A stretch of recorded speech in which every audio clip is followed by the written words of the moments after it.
이 사진, 내 사진이에요. 내 아들 민수와 찍은 사진.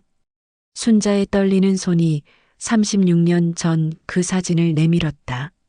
서준의 얼굴이 순간 굳어졌고 사진을 보더니 당황스러움과 거부감이 교차했다. 어르신, 치매 증상 때문에 착각하고 계신 것 같습니다. 이건 제가 입양 가정에서 가져온 사진이에요. 민수야, 정말 내가 맞지? 엄마야, 엄마를 못 알아보겠니?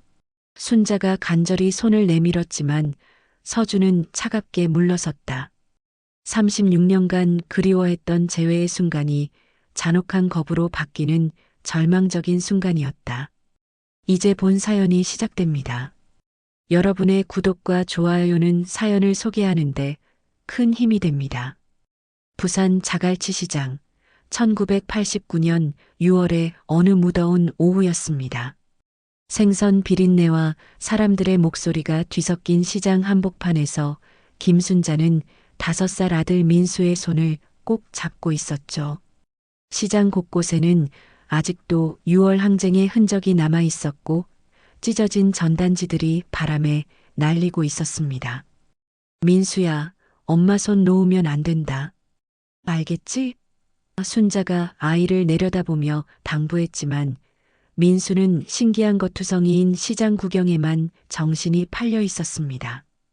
갓 잡아올린 생선들이 펄떡이는 모습, 아줌마들의 큰 목소리, 그리고 어디선가 들려오는 시위 구호 소리까지 아이에게는 모든 게 흥미진진한 놀이터였죠.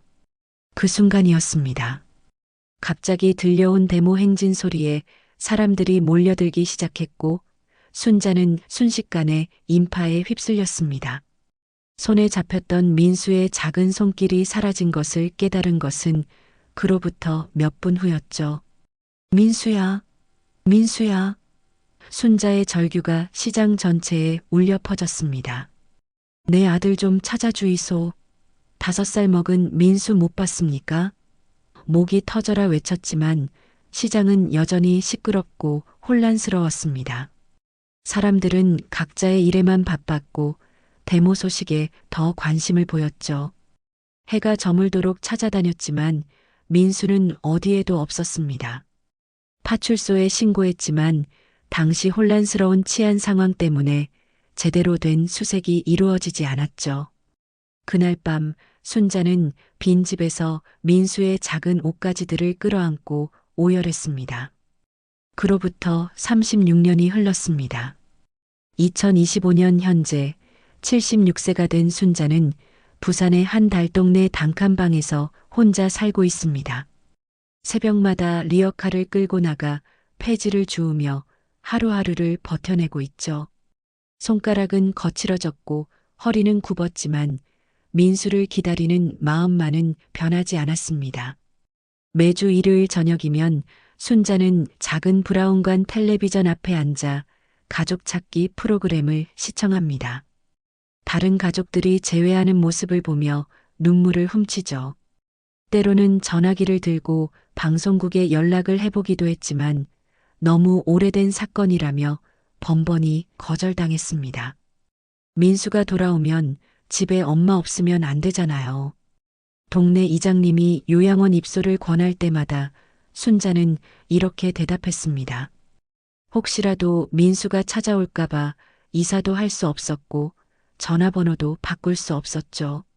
하지만 최근 들어 순자의 기억력이 눈에 띄게 나빠지기 시작했습니다.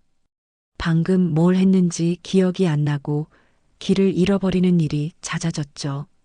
걱정된 동네 사람들이 보건소로 데려갔고 그곳에서 치매 초기 판정을 받았습니다.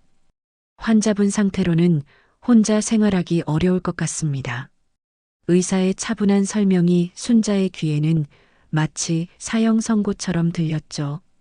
구청에서는 곧 강제 요양원 입소 절차를 진행하겠다고 통보했습니다. 그날 밤 순자는 민수의 어린 시절 사진을 꺼내 들고 오랫동안 바라보았습니다. 민수야, 엄마가 이제 어디로 가야 할지도 모르겠다. 작은 중얼거림이 빈 방 안에 메아리 쳤습니다. 36년 동안 지켜온 이 작은 공간을, 민수와의 추억이 담긴 마지막 보금자리를 떠나야 하는 현실이 받아들여지지 않았습니다. 창밖으로 부산 앞바다가 보였습니다. 그 바다 너머 어딘가에 민수가 살고 있을 거라는 희망만으로 버텨온 세월이었는데 이제 그 희망마저 흔들리고 있었죠. 구청 직원과 함께 승합차에 몸을 맡긴 순자의 마음은 복잡했습니다. 36년간 살아온 달동네를 뒤로하고 서울 근교로 향하는 길, 창밖 풍경이 점점 낯설어져 갔죠.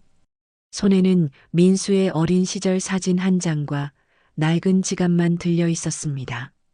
청년요양원에 도착했습니다. 기사의 말에 순자가 고개를 들었습니다.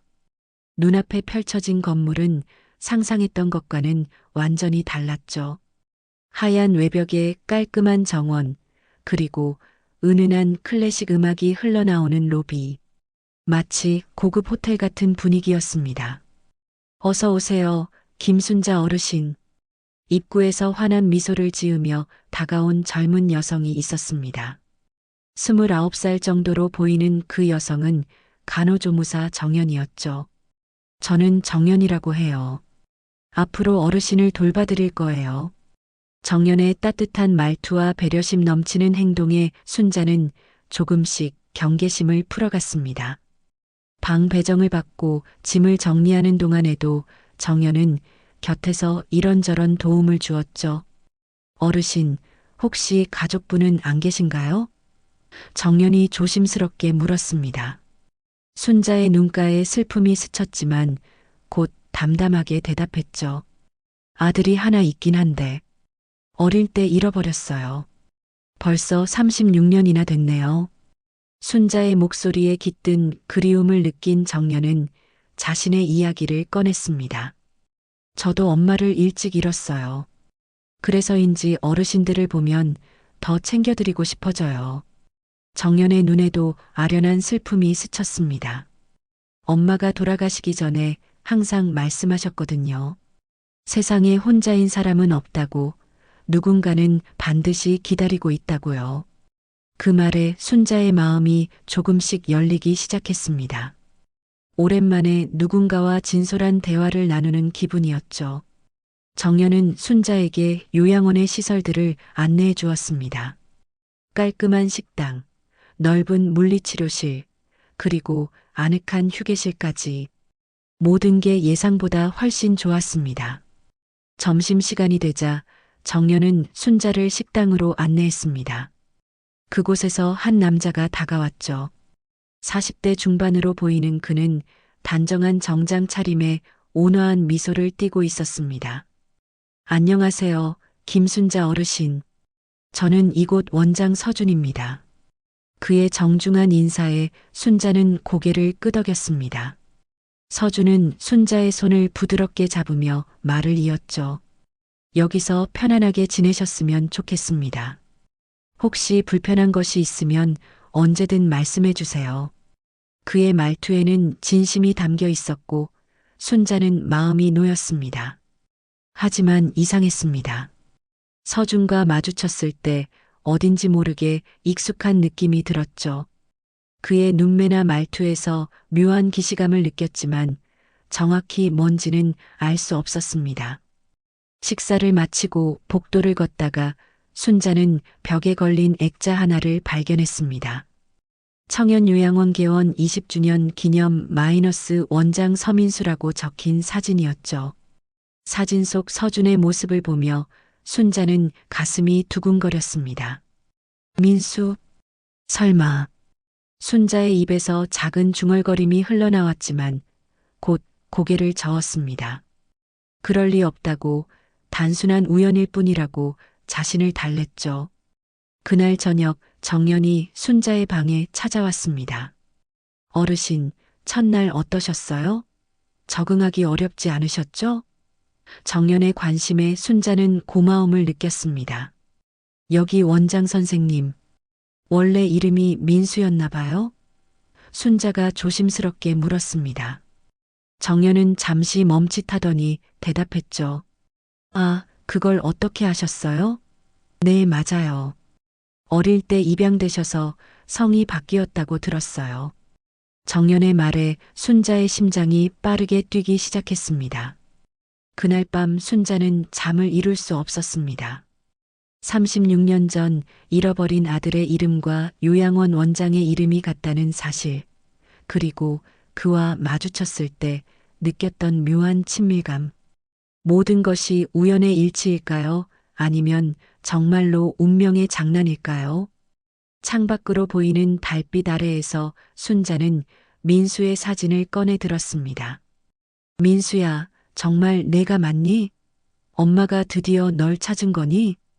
작은 희망의 불씨가 가슴속에서 타오르기 시작했습니다. 청년요양원에서의 셋째 날, 순자는 여전히 서준에 대한 의구심을 떨칠 수 없었습니다. 아침 체조 시간에도 식사 시간에도 자꾸만 그의 모습을 찾게 되었죠. 혹시나 하는 마음에 다른 입소자들에게 원장에 대해 물어보기도 했지만 모두들 그저 친절한 원장 정도로만 알고 있었습니다. 점심 후 휴식 시간, 순자는 정연이 간병일지를 적는 모습을 지켜보고 있었습니다. 정연의 단정한 글씨체가 눈에 띄었죠. 그런데 그 순간 정연이 적고 있는 내용 중 한 줄이 순자의 시선을 사로잡았습니다. 서민수 원장님은 어머니를 많이 그리워하신다고 했는데 순자의 가슴이 쿵하고 내려앉았습니다. 민수라는 이름, 어머니를 그리워한다는 말, 그리고 입양되었다는 사실까지 모든 퍼즐 조각이 하나씩 맞춰지는 것 같았죠. 정연아, 혹시 순자가 떨리는 목소리로 말을 꺼내려던 순간 정연이 급히 노트를 덮으며 일어났습니다. 어르신, 산책 나가실까요? 날씨가 좋은데 방 안에만 계시면 답답하시죠? 정연의 밝은 미소 뒤로 뭔가 감추고 싶어 하는 기색이 엿보였지만 순자는 더 이상 묻지 않았습니다. 그날 밤 순자는 잠들지 못하고 뒤척이고 있었습니다. 복도에서 들려오는 작은 소음에 귀를 기울이다가 문득 원장실에서 나오는 불빛을 발견했죠. 이미 늦은 시간인데도 서준이 아직 일을 하고 있는 것 같았습니다. 혹시 원장실에 뭔가 단서가 있을까? 순자는 조심스럽게 방문을 열고 복도로 나왔습니다. 다행히 야간 근무자들은 모두 다른 층에 있는 것 같았죠. 순자는 발소리를 죽이며 원장실 쪽으로 향했습니다. 원장실 문은 열려 있었고 서준은 서류에 집중하느라 순자의 존재를 눈치채지 못했습니다. 순자는 문틈으로 실내를 살펴보았죠.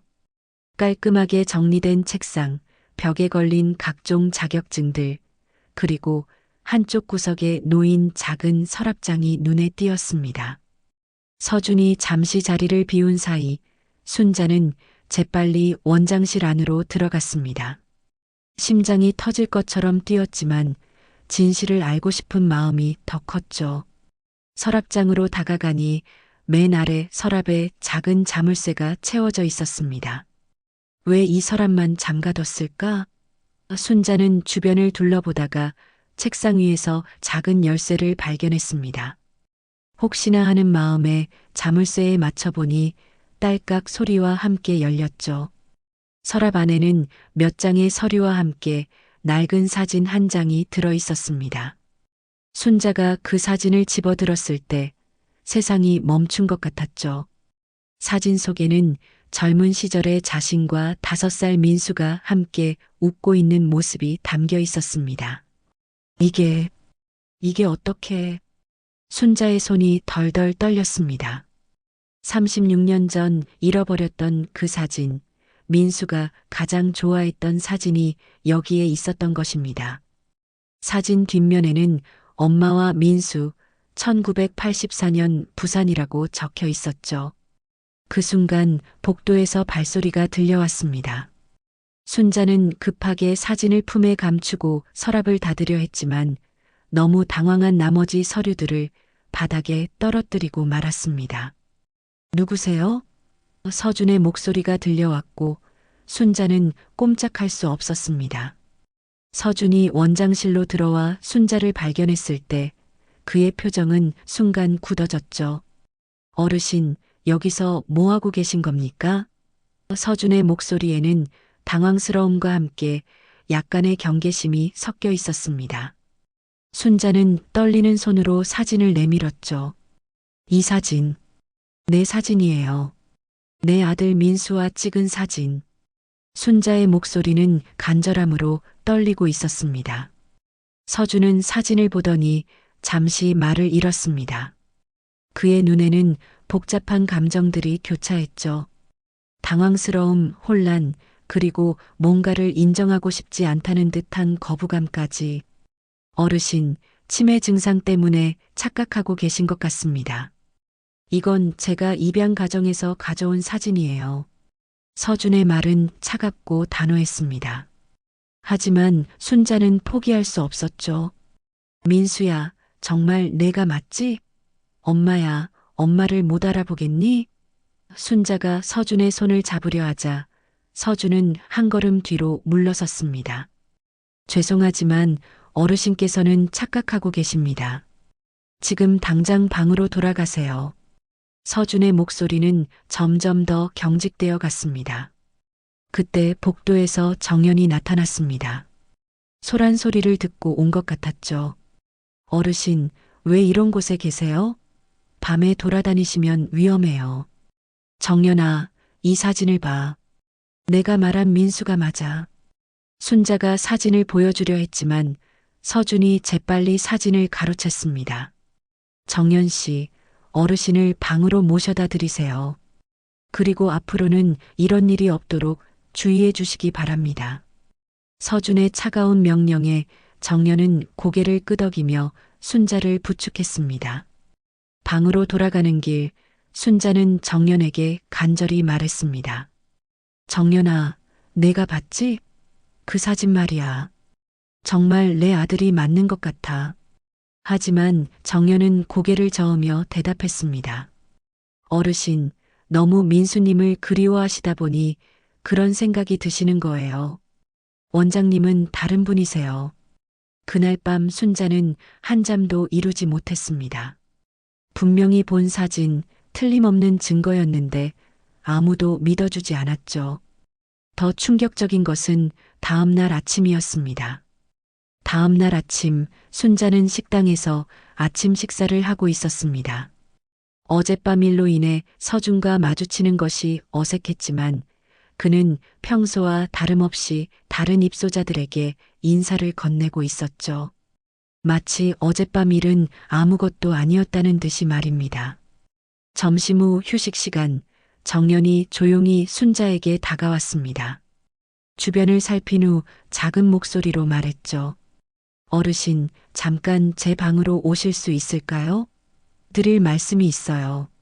정연의 표정에는 평소와 다른 진지함이 서려 있었습니다. 정연의 개인 사무실은 작고 소박했습니다. 책상 위에는 간병 관련 서적들과 함께 몇 장의 서류가 놓여 있었죠. 정연은 문을 조심스럽게 닫은 후 순자 앞에 앉았습니다. 어르신, 어젯밤에 보신 그 사진 말씀이에요. 정연이 입을 열자 순자의 눈이 반짝였습니다. 사실 저도 그 사진을 본 적이 있어요. 원장님 서랍에서요. 그럼 내가 봤구나. 내가 착각한 게 아니라니까. 순자의 목소리에 안도감이 묻어났습니다. 정연은 고개를 끄덕이며 계속 말했습니다. 그뿐만 아니에요. 원장님께서 미국에서 직접 가져온 입양 서류도 있었어요. 거기에 원래 이름이 적혀 있었거든요. 뭐라고 적혀 있었는데?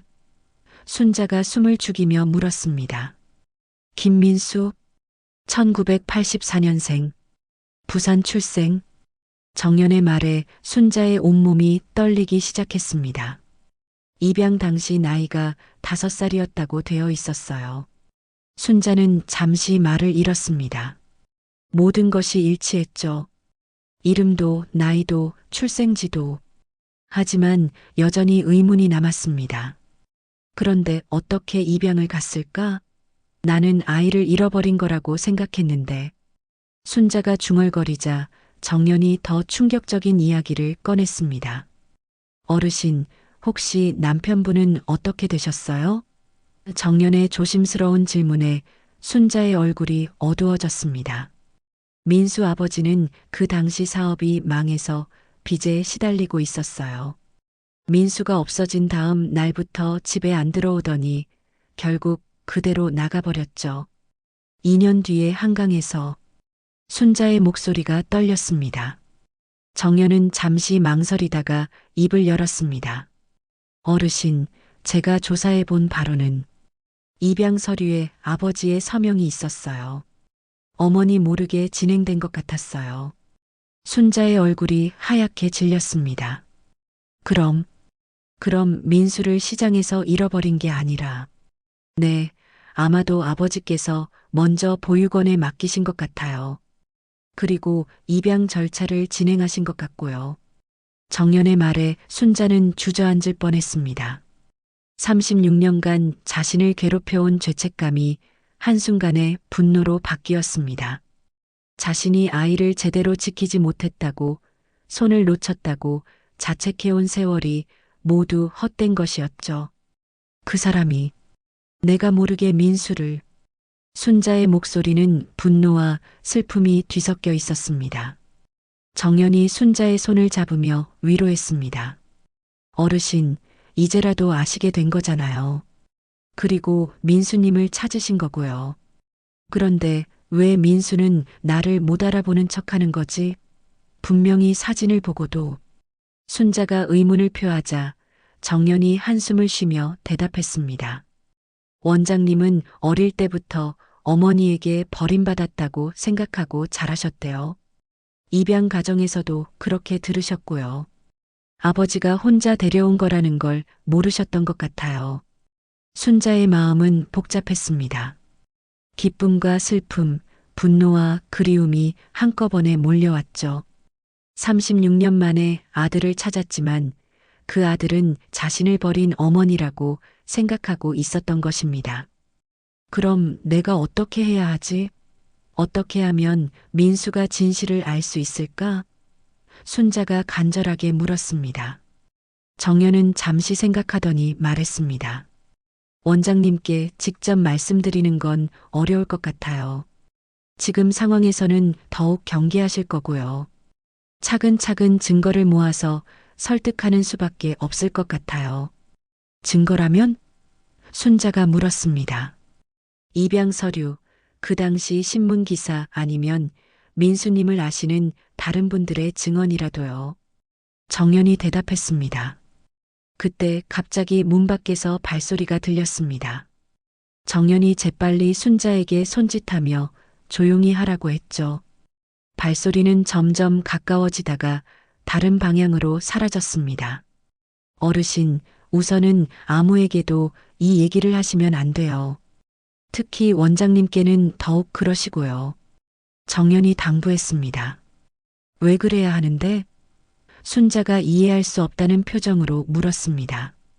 지금 원장님 입장에서는 어르신이 자신에 대해 거짓 주장을 하고 계신다고 생각하실 거예요. 자칫하면 다른 요양원으로 옮기실 수도 있어요. 정연의 걱정스러운 목소리에 순자는 고개를 끄덕였습니다. 그날 밤 순자는 복잡한 마음으로 잠자리에 들었습니다. 36년간 미안해했던 마음, 그리고 36년간 그리워했던 마음. 이제 모든 진실을 알게 되었지만 정작 가장 중요한 사람은 자신을 받아들이려 하지 않았습니다. 창밖으로 보이는 달빛 아래에서 순자는 다짐했습니다. 민수야, 엄마가 널 버린 게 아니란다. 이제라도 늦지 않았어. 엄마가 진실을 알려줄 거야. 하지만 순자는 몰랐습니다. 정연에게도 숨겨진 비밀이 있다는 것을, 그리고 그 비밀이 모든 상황을 더욱 복잡하게 만들 것이라는 사실을 말입니다. 청년요양원에서의 열흘째 되는 날 아침, 순자는 용기를 내어 결심했습니다. 정연의 조언에도 불구하고 더 이상 기다릴 수 없었죠. 36년을 기다려온 어머니의 마음으로는 하루하루가 너무나 길었습니다. 점심 식사가 끝난 후 순자는 원장실 앞에서 한참을 서성였습니다. 노크를 하려다가 주저하기를 여러 번 반복했죠. 마침 서준이 원장실에서 나오다가 순자와 마주쳤습니다. 어르신, 무슨 일이시죠? 서준의 목소리는 예전보다 훨씬 차가웠습니다. 며칠 전 원장실에서의 일 이후로 그는 순자를 의도적으로 피하고 있었죠. 원장님, 아니, 민수야. 순자가 떨리는 목소리로 말을 꺼냈습니다. 엄마가 할 말이 있단다. 서준의 얼굴이 굳어졌습니다. 어르신, 이미 말씀드렸듯이 저는 민수가 아닙니다. 그리고 이런 식의 접근은 아니야, 넌 내 아들이 맞아. 순자가 서준의 팔을 붙잡았습니다. 그 사진, 내가 가지고 있던 사진 말이야. 그건 1984년에 내가 너와 함께 찍은 거란다. 부산 해운대에서. 서준은 순자의 손을 뿌리치며 한 걸음 뒤로 물러섰습니다. 어르신, 지금 치매 증상 때문에 착각하고 계신 겁니다. 제발 이런 망상은 그만두세요. 망상이라고? 순자의 목소리가 떨렸습니다. 내가 36년간 널 찾아 헤맨 게 망상이라는 거니? 내가 매일 밤 너를 그리며 운 게 망상이라는 거야? 증거가 있으세요? 의학적이고 과학적인 증거 말입니다. 서준의 목소리는 점점 더 차갑게 변해갔습니다. 지금 당신은 치매 진단을 받은 환자입니다. 저에 대해 이런 식으로 접근하는 것은 명예훼손에 해당할 수도 있어요. 순자는 그 말에 완전히 무너져 내렸습니다. 36년간 품어온 그리움이 한순간에 산산조각 나는 것 같았죠.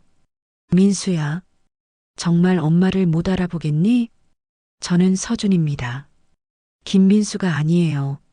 서준이 단호하게 말했습니다. 그리고 제 어머니는 이미 돌아가셨습니다.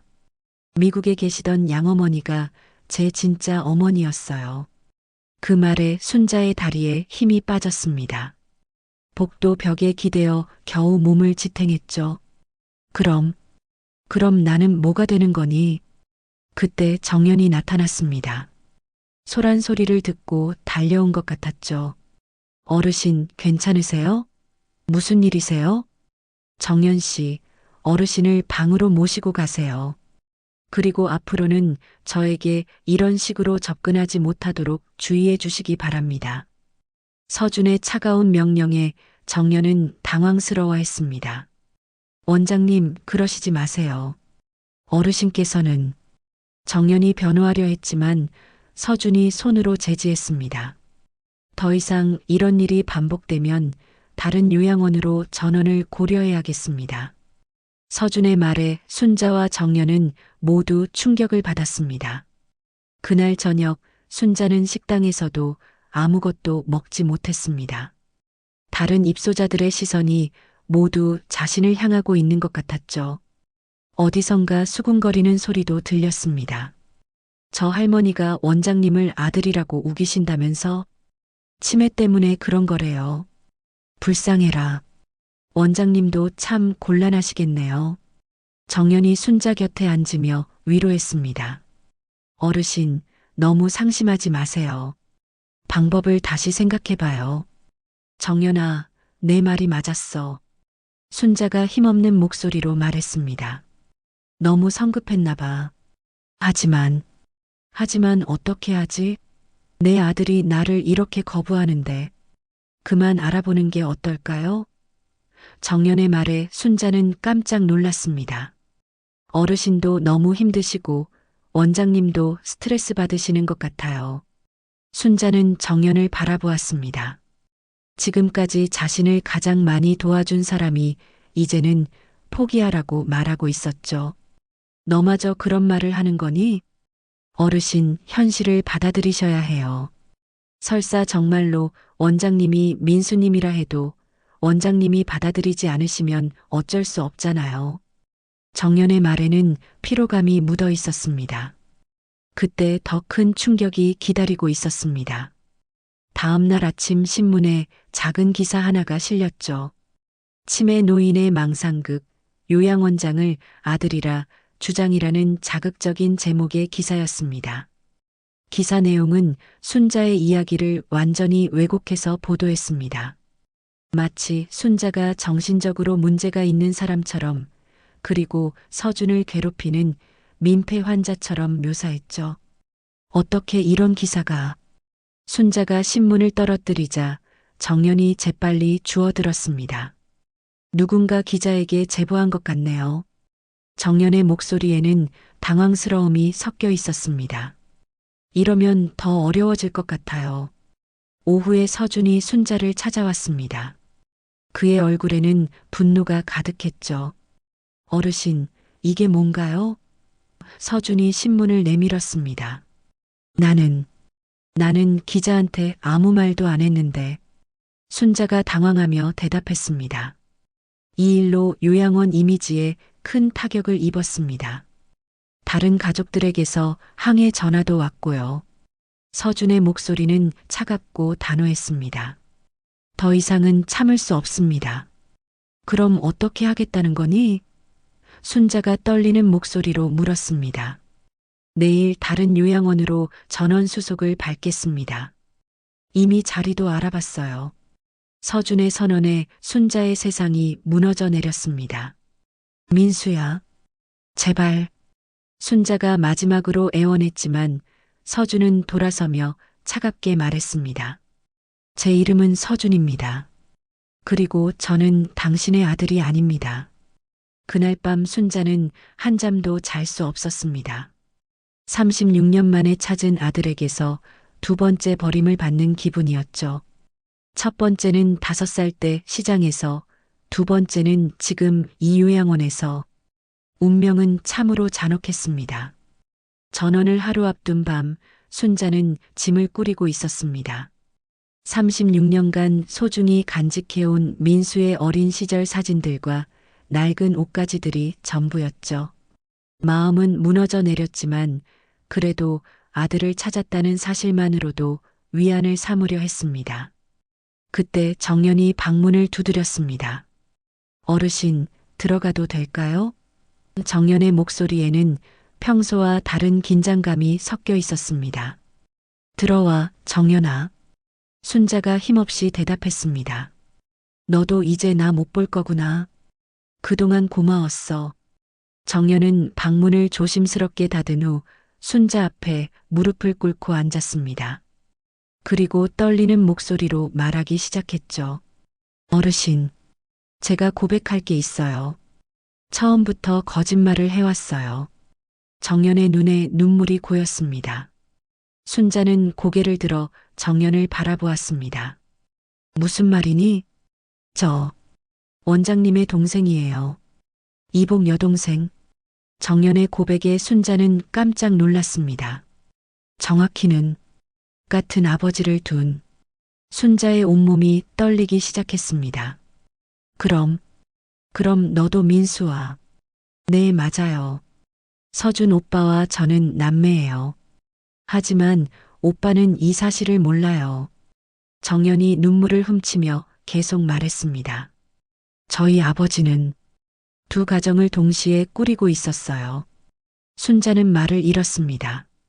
36년 전 민수를 팔아넘기고 도망간 그 남자에게 다른 여자와의 사이에서 낳은 딸이 있었다는 것이었죠. 1989년에 아버지가 오빠를 보육원에 맡기고 도망갔을 때 저희 어머니는 이미 저를 임신하고 있었어요. 정연의 목소리가 점점 작아졌습니다. 하지만 아버지는 어머니에게도 자신이 결혼한 사실을 숨기고 있었죠.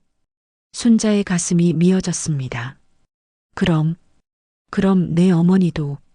네, 아버지에게 속은 거예요. 저를 낳고 나서야 아버지에게 다른 가정이 있다는 걸 알게 됐어요. 그리고 아버지가 어떤 사람인지도.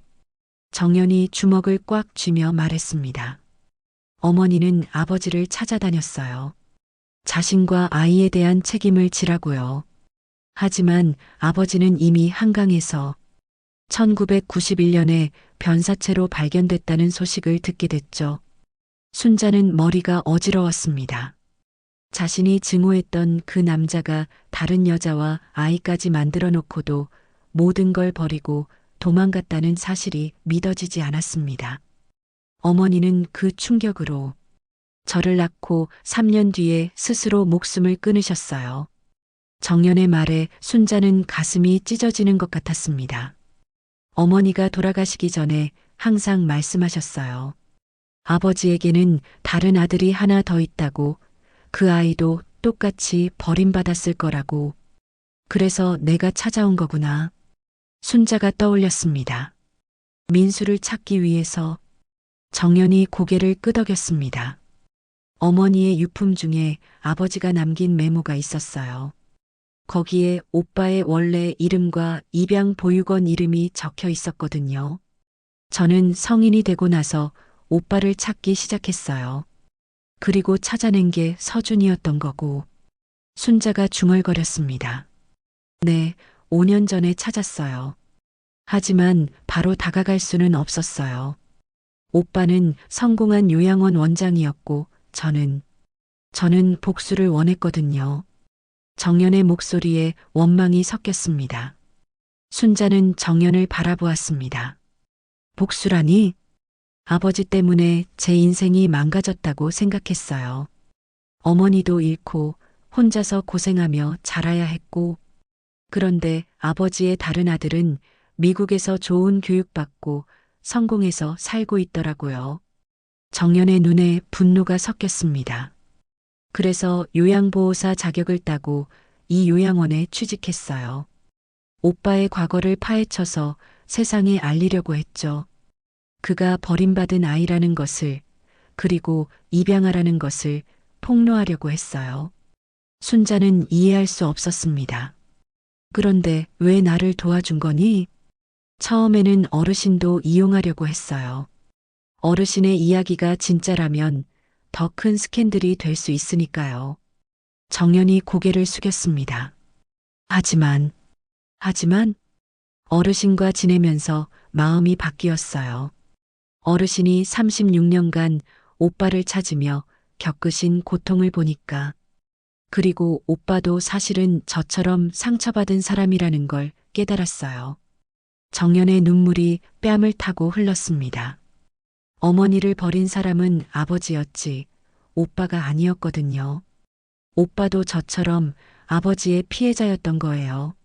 순자는 정연의 손을 잡았습니다. 그럼 이제 어떻게 할 거니? 저는 진실을 밝히고 싶어요.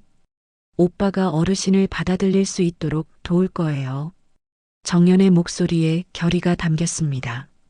복수가 아니라 화해를 위해서요. 하지만 어떻게? 민수는 이미 나를 거부했는데. 순자가 걱정스럽게 물었습니다. 정연은 가방에서 서류 봉투를 꺼냈습니다. 이건 아버지의 입양동의서 원본이에요. 그리고 당시 신문 기사들, 보육원 기록들, 모든 증거가 다 있어요. 순자의 눈이 커졌습니다. 어떻게 이런 걸? 5년간 차근차근 모았어요. 처음에는 복수를 위해서였지만 이제는 진실을 위해서 쓰려고요. 정연이 순자를 바라보며 말했습니다. 어르신, 내일 기자회견을 열어요. 모든 진실을 세상에 알릴 거예요. 그럼 민수가 더 화낼 텐데. 순자가 걱정했습니다. 처음에는 화나겠지만 진실을 알면 이해하실 거예요. 그리고 정연이 잠시 망설이다 말했습니다. 저도 오빠에게 제가 누군지 밝힐 거예요. 순자는 정연을 꼭 껴안았습니다. 고마워, 정연아. 정말 고마워. 아니에요, 어르신. 제가 더 감사해요. 어르신 덕분에 복수보다 용서가 더 소중하다는 걸 배웠거든요. 정연도 순자를 껴안으며 눈물을 흘렸습니다. 그날 밤 두 여자는 36년간 각자 다른 상처를 안고 살아왔지만 이제는 함께 진실을 향해 나아가기로 결심했습니다. 내일은 모든 것이 바뀌는 날이 될 것이었죠. 다음 날 아침 10시 청년요양원 앞 주차장에는 기자들과 카메라맨들이 모여들었습니다. 정연이 전날 밤 언론사들에 보낸 보도자료 때문이었죠. 36년 만의 모자, 상봉, 그 뒤에 숨겨진 충격적 진실이라는 제목의 보도자료는 기자들의 관심을 끌기에 충분했습니다. 서준은 사무실에서 창밖을 바라보며 당황하고 있었습니다. 이게 대체 무슨 일인가? 왜 갑자기 기자들이? 요양원 직원들도 어리둥절한 상황이었죠. 정연은 순자와 함께 요양원 로비에 마련된 임시 기자회견장으로 향했습니다. 순자의 손이 떨리고 있었지만 정연이 꼭 잡아주며 용기를 북돋워 주었죠. 괜찮으세요, 어르신. 이제 진실을 말할 시간이에요. 정연의 말에 순자는 고개를 끄덕였습니다. 기자회견이 시작되자 플래시가 터졌습니다. 정연이 먼저 마이크 앞에 섰죠. 안녕하십니까. 저는 청년요양원 간병조무사 정연입니다. 오늘 여러분께 36년 전부터 시작된 한 가족의 비극적인 이야기를 말씀드리려고 합니다. 정연은 차분하게 이야기를 시작했습니다. 1989년 부산에서 일어난 민수의 실종 사건, 아버지에 의한 비밀 입양, 그리고 순자가 36년간 겪어온 고통까지. 김순자 어르신께서는 아들을 잃어버린 것이 아니었습니다. 남편이 빚 때문에 몰래 아이를 팔아넘긴 것이었습니다. 정연의 말에 기자들이 웅성거렸습니다. 그때 서준이 기자회견장으로 뛰어들어왔습니다. 이게 무슨 일입니까? 정연 씨, 지금 뭘 하고 있는 거죠? 정연은 서준을 바라보며 침착하게 말했습니다. 원장님, 이제 모든 진실을 말씀드릴 때입니다. 서준은 순자를 보더니 분노로 얼굴이 붉어졌습니다. 당장 이 기자회견을 중단하세요. 이건 거짓 증언입니다. 하지만 정연은 가방에서 서류들을 꺼내며 계속했습니다. 이것은 1989년 김철수 씨가 작성한 입양 동의서입니다. 부인의 동의 없이 혼자서 서명한 서류죠. 카메라가 서류를 클로즈업하자 서준의 얼굴이 창백해졌습니다. 자신이 그동안 보아왔던 입양 서류와 똑같은 것이었죠. 그리고 이것은 당시 부산일보에 실린 실종 신고 기사입니다. 5살 아들 찾습니다. 김민수, 1984년생이라고 되어 있습니다. 정연이 신문을 들어보였습니다. 기자들의 플래시가 더욱 빠르게 터졌고 서준은 말을 잃었습니다. 모든 증거가 너무나 명확했죠. 이때 순자가 떨리는 목소리로 마이크 앞에 섰습니다. 민수야, 정말 엄마야. 순자의 절규 같은 목소리가 기자회견장을 가득 메웠습니다. 내가 널 버린 게 아니다. 널 지키지 못했을 뿐이야. 36년간 하루도 빠짐없이 널 찾아 헤맸단다. 순자의 눈에서 36년간 참아왔던 눈물이 쏟아져 내렸습니다. 매일 밤 내가 어디서 뭘 하며 사는지 궁금해 미칠 것 같았어. 밥은 제대로 먹는지, 아프지는 않은지. 서준은 순자의 모습을 바라보며 마음이 흔들리기 시작했습니다. 치매 환자의 망상이라고만 생각했던 것들이 모두 진실이었다는 사실이 받아들여지지 않았죠. 그때 정연이 더욱 충격적인 사실을 공개했습니다. 그리고 제가 마지막으로 밝혀야 할 사실이 있습니다. 저는 서준 원장님의 이복 여동생입니다. 기자회견장이 순간 조용해졌습니다. 서준은 정연을 믿을 수 없다는 표정으로 바라봤죠. 김철수는 저희 어머니와도 동거하며 저를 낳았습니다. 하지만 모든 책임을 버리고 도망갔고 1991년 한강에서 스스로 목숨을 끊었습니다. 정연의 목소리도 떨리고 있었습니다. 저의 어머니는 그 충격으로 3년 뒤 자살하셨습니다. 저는 오빠를 원망했습니다. 같은 아버지를 둔 오빠는 성공한 삶을 살고 있는데 저는 혼자 고생하며 자랐으니까요. 서준의 다리에서 힘이 빠졌습니다. 의자에 주저앉으며 머리를 감쌌죠. 이럴 수가, 이럴 수가. 하지만 어르신을 만나면서 깨달았습니다. 원망할 대상은 오빠가 아니라 우리를 모두 버린 아버지였다는 것을요. 정연이 서준에게 다가갔습니다. 오빠, 저희는 모두 아버지의 피해자였어요. 어르신도 오빠도 저도 모두 그 사람 때문에 상처받으며 살아왔죠. 서준은 정연을 바라보더니 순자를 돌아보았습니다. 36년간 자신을 버린 어머니라고 생각했던 사람이 사실은 자신을 가장 그리워한 사람이었다는 현실이 믿기지 않았습니다. 정말 제가 민수인가요? 서준의 목소리는 어린아이처럼 떨리고 있었습니다. 순자는 비틀거리며 서준에게 다가갔습니다. 내 왼쪽 어깨에 작은 점이 있지? 그리고 왼쪽 새끼손가락이 조금 휘어져 있고. 서준은 자신도 모르게 왼쪽 어깨를 만져보았습니다. 정말로 작은 점이 있었고 왼쪽 새끼손가락도 조금 휘어져 있었죠. 어릴 때 자전거에서 떨어져서 이마에 상처가 났었는데. 순자가 서준의 이마를 가리키자 서준은 그곳을 만져보았습니다. 희미한 흉터가 남아 있었습니다. 엄마. 서준의 입에서 작은 목소리가 흘러나왔습니다. 36년 만에 부르는 엄마라는 단어였죠. 그래, 민수야. 엄마야. 순자가 서준을 끌어안자 서준도 더 이상 거부하지 않았습니다. 기자회견장에 있던 모든 사람들이 숨을 죽이며 이 감동적인 재회의 순간을 지켜보았습니다.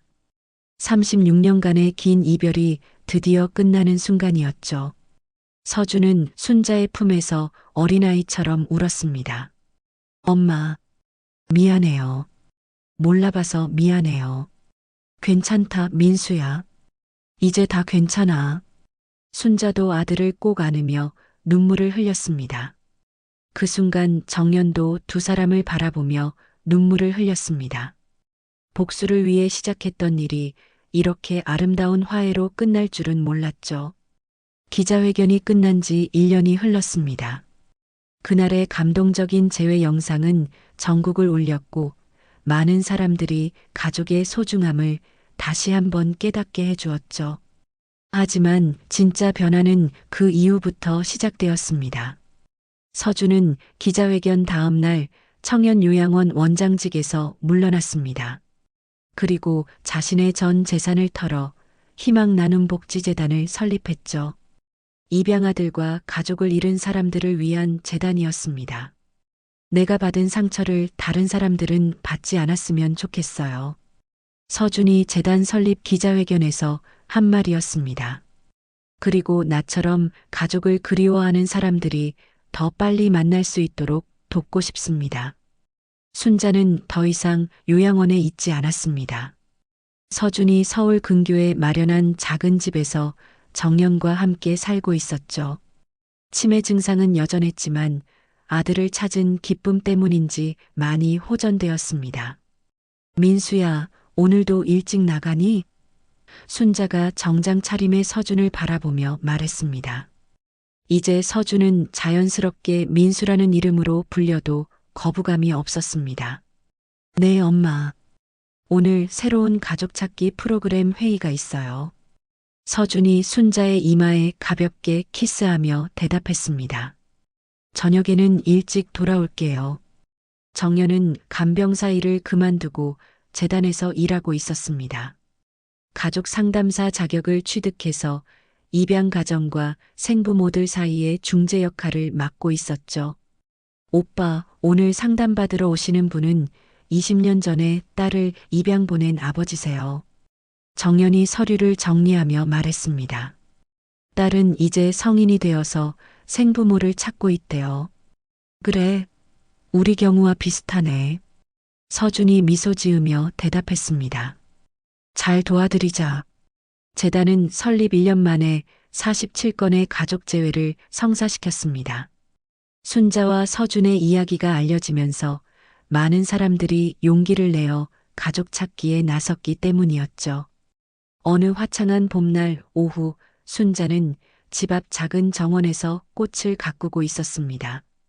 36년간 폐지를 줍던 거친 손으로 이제는 예쁜 꽃들을 돌보고 있었죠. 어르신, 점심 드세요. 정연이 따뜻한 된장찌개를 가져왔습니다. 이제 정연은 순자에게 딸 같은 존재가 되었습니다. 정연아, 고마워. 내가 없었다면 민수를 다시 만날 수 없었을 거야. 순자가 정연의 손을 잡으며 말했습니다. 무슨 말씀이세요? 어르신이 포기하지 않으셨기 때문에 가능한 일이었어요. 정연도 순자의 손을 꼭 잡았습니다. 저녁 시간 서준이 집으로 돌아왔습니다. 현관에서부터 된장찌개 냄새가 났죠. 어릴 때 기억 속에 남아있던 그 냄새였습니다. 다녀왔습니다. 서준이 밝은 목소리로 인사했습니다. 민수야, 어서 와. 밥 차려놨어. 순자가 환한 미소를 지으며 맞아주었습니다. 36년 만에 듣는 엄마의 따뜻한 음성이었죠. 식탁에는 순자가 정연과 함께 정성스럽게 준비한 반찬들이 가득했습니다. 김치찌개, 계란말이, 시금치나물. 어릴 때 서준이 좋아했던 음식들이었습니다. 엄마, 이거 제가 어릴 때 좋아했던. 서준이 계란말이를 집으며 말했습니다. 그럼 내가 어릴 때 계란말이만 보면 눈이 반짝반짝했거든. 순자가 웃으며 대답했습니다. 그때 생각이 나서 정연이가 만들어줬어. 정연도 함께 웃으며 밥을 먹었습니다. 이상하게도 태어날 때부터 한 가족이었던 것처럼 자연스러웠죠. 식사 후 세 사람은 거실에 앉아 차를 마시며 이야기를 나누었습니다. 서준이 어릴 때 기억을 더듬어 말하면 순자가 그때를 떠올리며 눈물을 글썽였죠. 민수야, 내가 자전거 타는 걸 배울 때 말이야. 순자가 옛 이야기를 시작하려던 순간 현관에서 초인종 소리가 들렸습니다. 정연이 문을 열어보니 중년 부부가 서 있었습니다. 혹시 희망 나눔 복지재단 서준 이사장님 계신가요? 네, 계세요. 어떻게 오셨는지.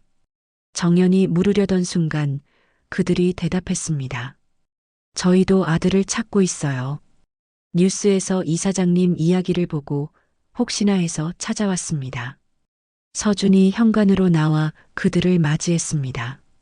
들어오세요. 자세한 이야기를 들어보겠습니다. 그날 밤 늦게까지 서준과 정연은 그 부부의 이야기를 들어주었습니다. 25년 전 잃어버린 아들을 찾고 있다는 그들의 간절한 마음이 고스란히 전해졌죠. 순자는 그 모습을 바라보며 마음이 뭉클했습니다. 자신과 같은 아픔을 겪는 사람들이 이렇게 많다니, 그리고 그들을 위해 헌신하는 아들과 정연의 모습이 자랑스러웠습니다. 몇 달 후 그 부부도 아들과 재회할 수 있었습니다. 재단의 도움으로 DNA 검사까지 거쳐 확실한 가족 재회였죠. 재회하는 순간 모두가 눈물을 흘렸고 순자도 함께 기뻐했습니다. 어느 날 저녁 순자는 서준과 단둘이 산책을 나갔습니다. 집 근처 작은 공원이었는데 벤치에 앉아 노을을 바라보고 있었죠. 민수야. 순자가 조용히 불렀습니다. 네, 엄마. 엄마가 이제 많이 늙었지? 기억도 자꾸 까먹고.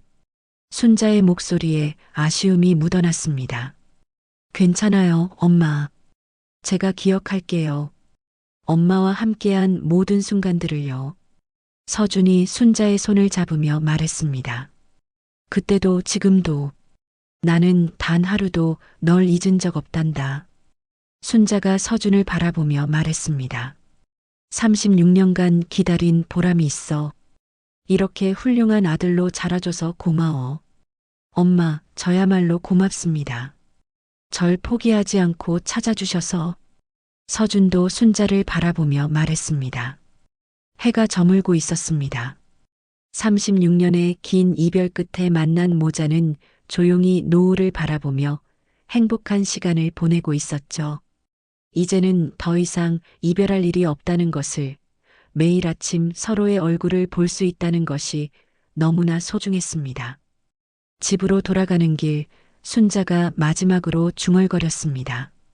민수야, 그때도 지금도 나는 단 하루도 널 잊은 적 없단다. 따뜻한 봄바람이 두 사람의 뺨을 스치며 지나갔습니다. 36년간 끊어졌던 모정의 끈이 다시 이어진 순간이었습니다. 이 사진에 나온 분들이 혹시 가족분들이세요? 준호의 떨리는 목소리가 방 안에 울렸습니다. 그래, 우리 막내 미선이야. 그런데 왜 갑자기? 할머니의 의아한 표정이 점차 놀라움으로 변했어요. 순간 방 안에 정적이 흘렀습니다. 그럼 넌 내 손자 준호란 말이니? 할머니의 목소리가 떨렸어요.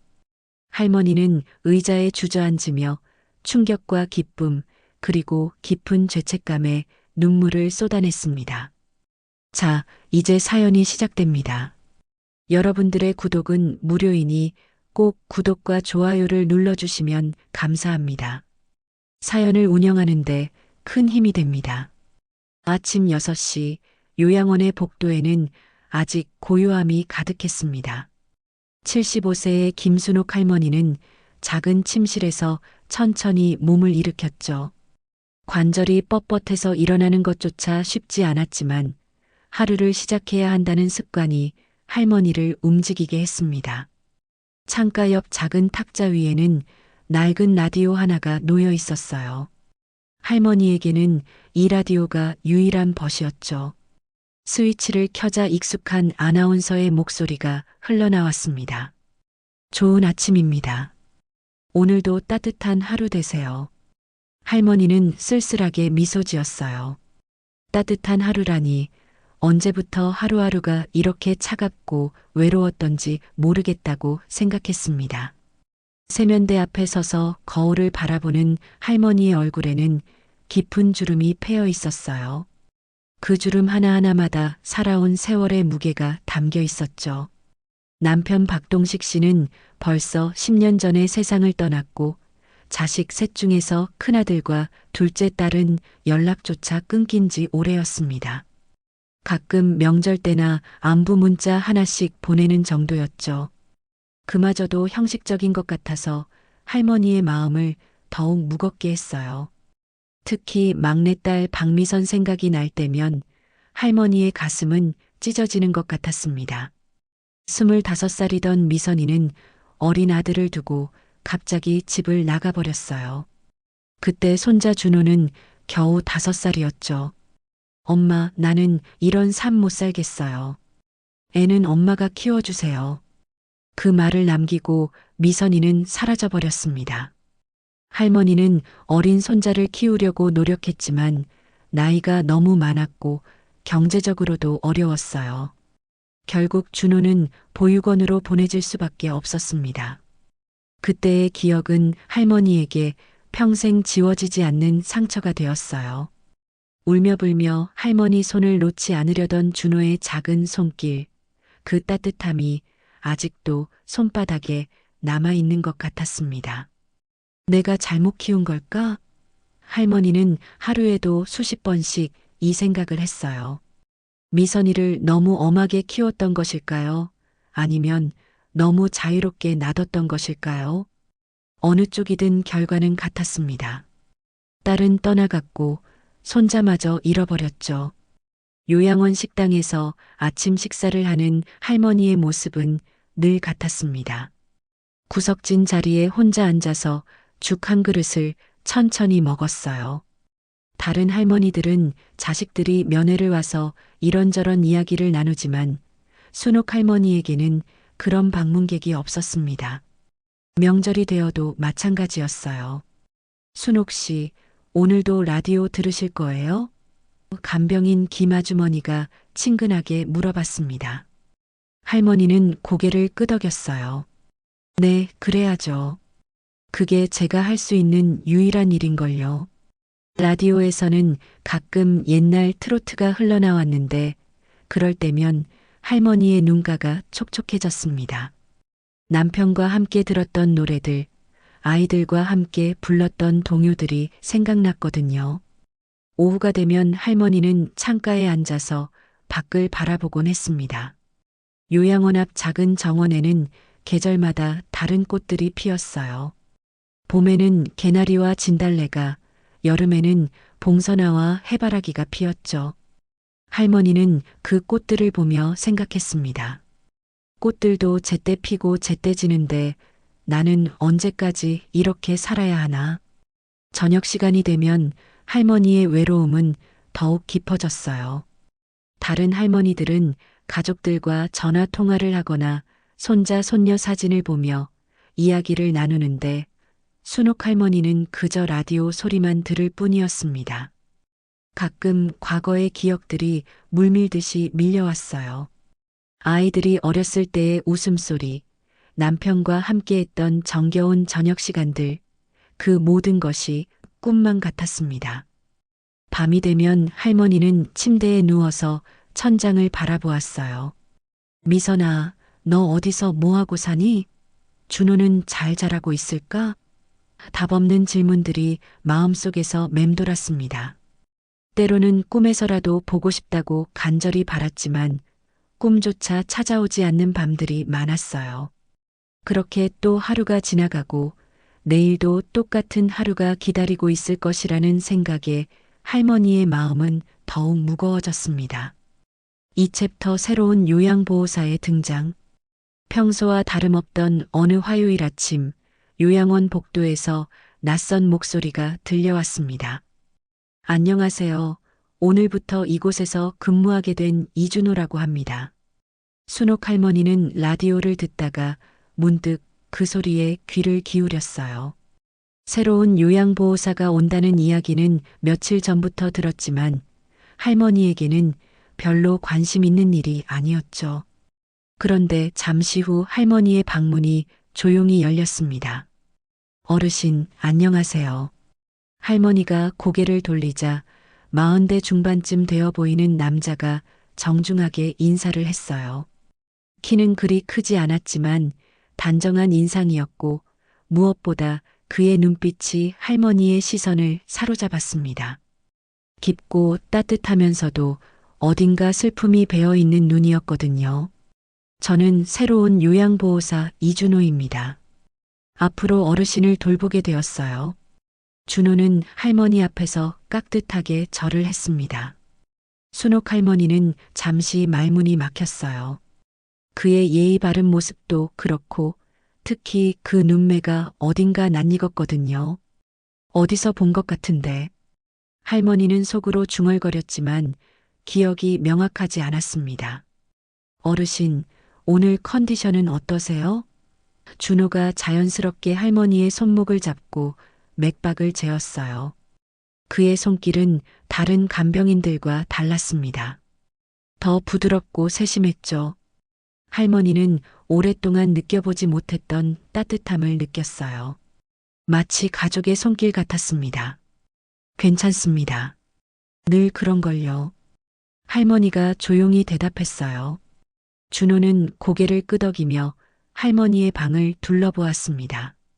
그의 시선이 탁자 위의 낡은 라디오에서 잠시 멈췄어요. 라디오를 즐겨 들으시나 봐요. 어떤 프로그램을 좋아하세요? 할머니는 준호의 관심에 조금 놀랐습니다. 다른 직원들은 업무적인 대화만 했는데 이 사람은 달랐어요. 옛날 노래가 나오는 프로그램을 좋아해요. 젊었을 때 들었던 노래들이거든요. 할머니의 목소리에 작은 미소가 섞여 있었습니다. 그렇구나요. 저도 옛날 노래를 좋아합니다. 특히 어머니가 자주 들려주셨던 노래들을요. 준호의 말에 할머니는 더욱 호기심이 생겼어요. 이 젊은 사람이 왜 옛날 노래를 좋아할까요? 그리고 어머니 이야기를 할 때 그의 표정이 왜 그렇게 슬퍼 보일까요? 점심시간이 되자 준호가 다시 할머니의 방을 찾았습니다. 식당으로 모실까요? 아니면 여기서 드실까요? 보통 할머니는 식당에서 혼자 식사하는 것을 선호했는데 오늘은 왠지 다른 생각이 들었어요. 식당으로 가겠어요. 준호는 조심스럽게 할머니의 팔을 부축해서 복도를 걸었습니다. 다른 직원들보다 걸음이 느렸지만 할머니가 편안하게 걸을 수 있도록 맞춰주었어요. 식당에 도착해서도 준호는 할머니가 앉을 자리를 미리 정리해주고 식기도 사용하기 편하도록 배치해 주었습니다. 이준호 씨, 참 세심하시네요. 옆 테이블의 박 할머니가 부러운 듯 말했어요. 준호는 겸손하게 웃으며 대답했습니다. 어르신들이 편안하셨으면 좋겠어요. 그게 제 일이니까요. 하지만 순옥 할머니는 그의 말에서 뭔가 다른 감정을 느꼈습니다.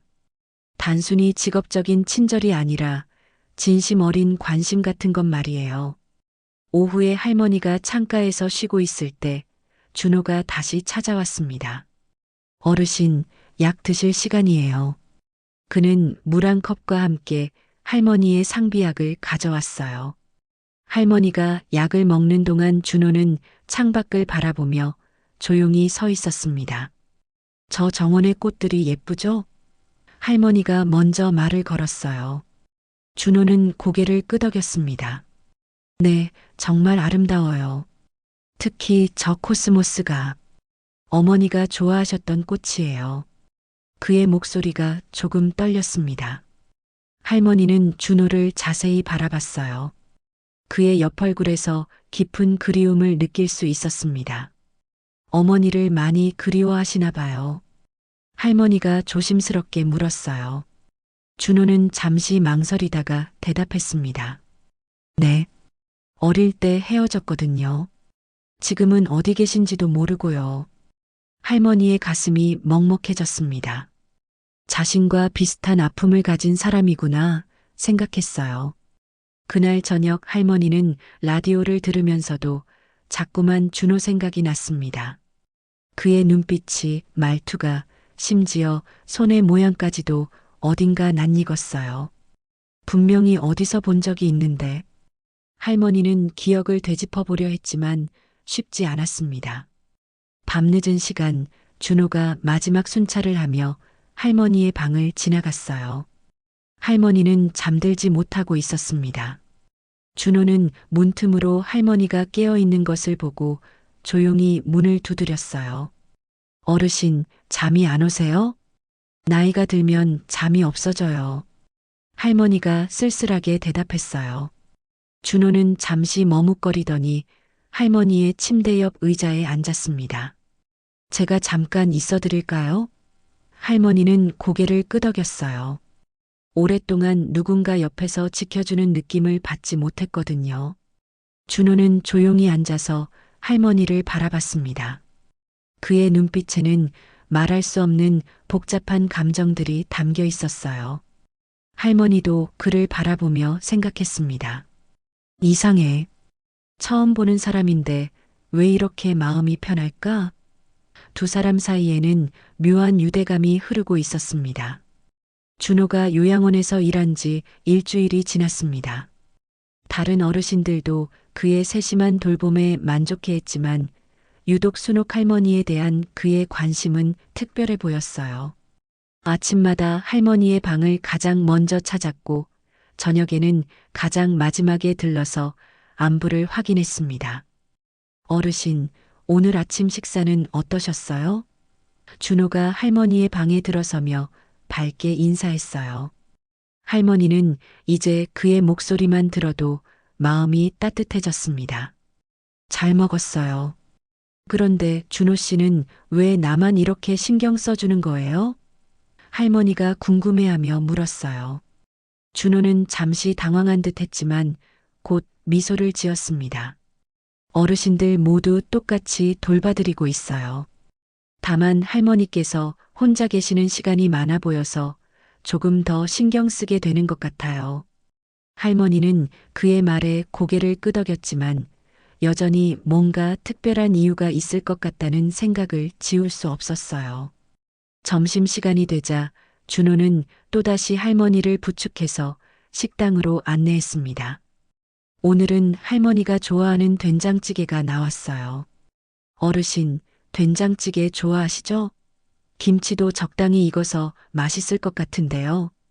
준호가 할머니의 밥그릇에 밥을 정성스럽게 담아주었어요. 할머니는 준호의 손길을 보며 묘한 기분이 들었습니다. 마치 어린 손자가 할머니를 돌보는 것 같은 느낌이었거든요. 준호 씨, 혹시 할머니가 계세요? 할머니가 조심스럽게 물었어요. 준호의 표정이 순간 어두워졌습니다. 아니요. 어릴 때 돌아가셨어요. 그렇구나. 그래서 어르신들을 이렇게 잘 돌봐주시는군요. 할머니의 말에 준호는 쓸쓸한 미소를 지었어요. 어머니가 살아계셨다면 지금쯤 할머니 연세 정도 되셨을 텐데.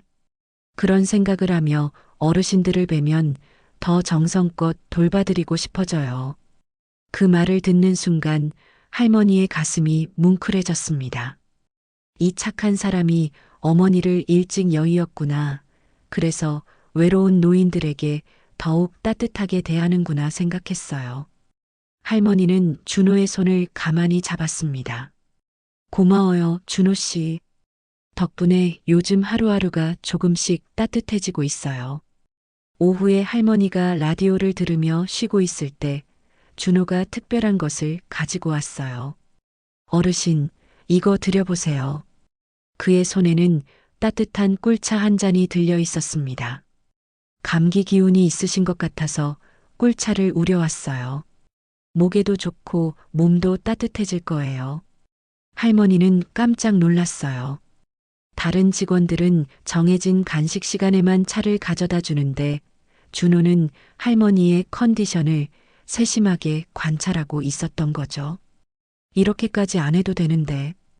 할머니가 미안해하자 준호가 고개를 저었어요. 괜찮습니다. 어르신이 건강하셨으면 좋겠어요.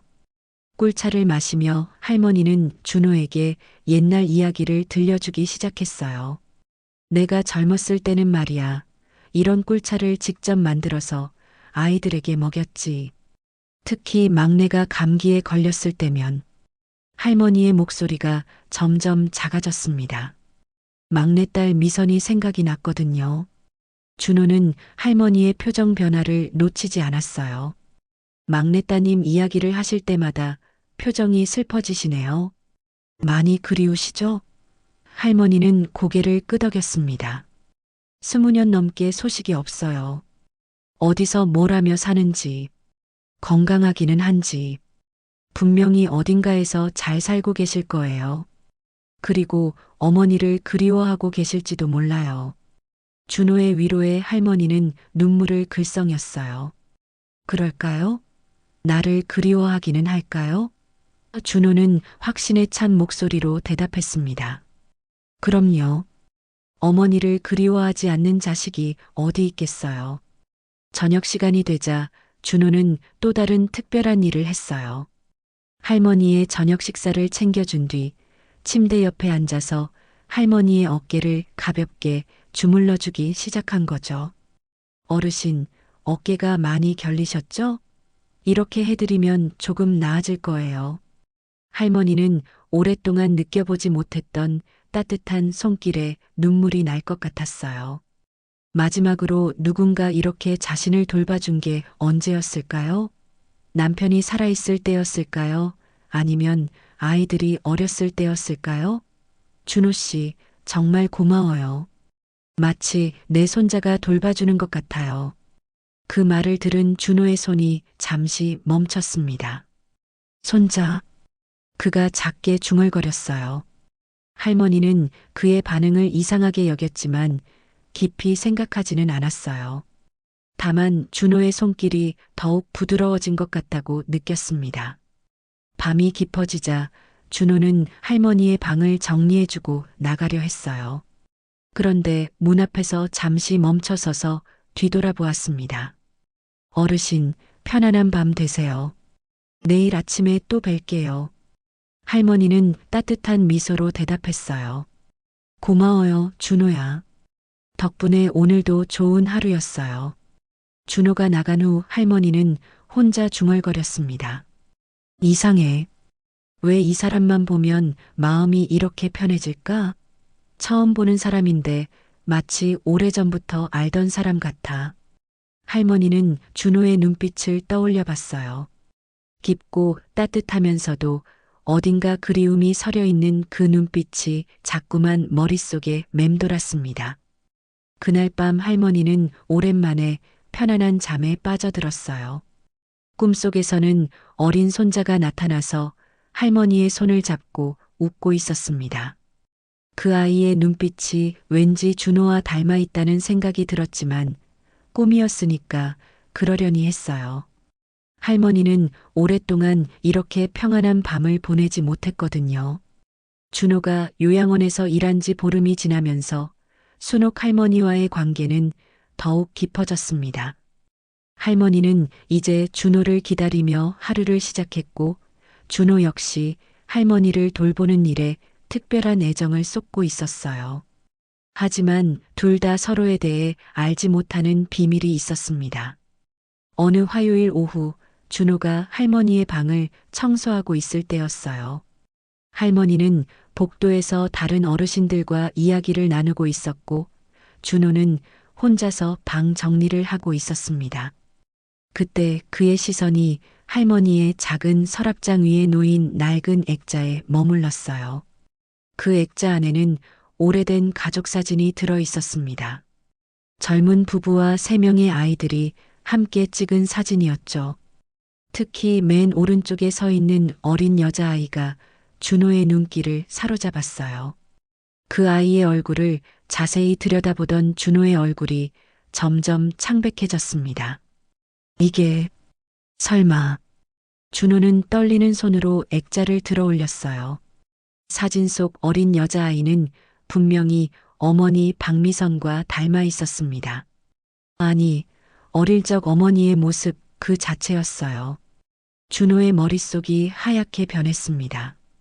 그렇다면 이 할머니가 설마. 그때 할머니가 방으로 돌아왔어요. 준호야, 뭘 그렇게 열심히. 할머니의 말이 멈췄습니다. 준호가 자신의 가족 사진을 손에 들고 있었거든요. 그의 표정은 마치 유령을 본 것처럼 충격에 빠져 있었어요. 어르신. 준호의 목소리가 떨렸습니다. 이 사진에 나온 분들이 혹시 가족분들이세요? 할머니는 준호의 심상치 않은 표정을 보고 어리둥절했어요. 그렇지. 우리 가족 사진이야. 왜 그래, 무슨 일이라도. 준호는 사진을 할머니에게 돌려주며 조심스럽게 물었습니다. 이분이 막내따님 맞으세요? 그의 손가락이 어린 미선이를 가리켰어요. 할머니는 고개를 끄덕였습니다. 그래, 우리 막내 미선이야. 그런데 왜 갑자기 그 막내따님 성함이 혹시 박미선이세요? 준호의 질문에 할머니는 깜짝 놀랐어요. 어떻게 우리 막내 이름을 알고 있니? 혹시 미선이를 아니? 할머니의 목소리에 기대감이 섞여 있었습니다. 준호는 잠시 입을 다물고 있다가 천천히 입을 열었어요. 어르신, 저는 그의 목소리가 점점 작아졌습니다. 저는 그 박미선 씨가 어린 아이입니다. 순간 방 안에 정적이 흘렀어요. 할머니는 마치 귀를 의심하는 듯한 표정으로 준호를 바라봤습니다. 뭐라고 했니? 할머니의 얼굴이 하얗게 변했어요. 준호는 눈물을 참으며 다시 말했습니다. 20년 전 5살 때 어머니가 저를 두고 떠났어요. 그때 어머니가 박미선이었고 저는 이준호입니다. 할머니는 의자에 주저앉았어요. 갑작스러운 충격에 호흡이 가빠졌습니다. 그럼 넌. 할머니의 목소리가 떨렸어요. 내 손자, 준호란 말이니? 준호는 고개를 끄덕였습니다. 네. 외할머니. 순간 할머니의 가슴에 복잡한 감정들이 밀려왔어요. 기쁨과 슬픔, 그리고 죄책감이 한꺼번에 몰려든 거죠. 20년 동안 그리워했던 손자가 바로 눈앞에 있었다는 사실, 그리고 그 손자가 자신을 돌봐주고 있었다는 현실이 믿어지지 않았어요. 준호야, 정말 내 준호가 맞니? 할머니가 떨리는 손으로 준호의 얼굴을 어루만졌어요. 준호는 눈물을 흘리며 대답했습니다. 할머니, 저 기억해요. 할머니가 저에게 동화책을 읽어주시던 것, 손을 잡고 공원에 가던 것, 모두 기억해요. 할머니도 눈물이 쏟아졌어요. 그래, 맞구나. 내 준호가 맞아. 그때 그 작은 손이 이렇게 컸구나. 하지만 기쁨도 잠시 할머니의 마음속에 깊은 죄책감이 올라왔습니다. 준호야, 할머니가 미안해. 너를 지켜주지 못해서, 보육원에 보낼 수밖에 없어서. 준호는 할머니의 손을 꼭 잡았어요. 괜찮아요, 할머니. 할머니 잘못이 아니에요. 저도 이해해요. 그때 할머니 혼자서는 어려우셨을 거라는 걸. 하지만 할머니의 마음은 편해지지 않았어요. 자신 때문에 손자가 고아원에서 자라야 했다는 생각에 가슴이 찢어질 것 같았습니다. 그동안 어떻게 살았니? 많이 힘들었지? 할머니가 준호의 얼굴을 자세히 살펴봤어요. 어린 시절의 순수했던 모습은 사라지고 세상의 어려움을 견뎌낸 흔적들이 남아 있었습니다. 준호는 쓸쓸한 미소를 지었어요. 힘들기도 했지만 그래도 잘 자랐어요. 미선이는, 내 어머니는 어떻게 지내니? 연락하고 지내니? 할머니의 질문에 준호의 표정이 어두워졌어요. 아니요. 어머니와는 연락이 없어요. 어디 계신지도 모르고 찾아보려고 했지만 찾을 수가 없었어요. 할머니는 더욱 슬퍼했어요. 딸도 잃고 손자도 잃었는데 이제 손자는 찾았지만 딸은 여전히 어디 있는지 모르는 상황이었거든요.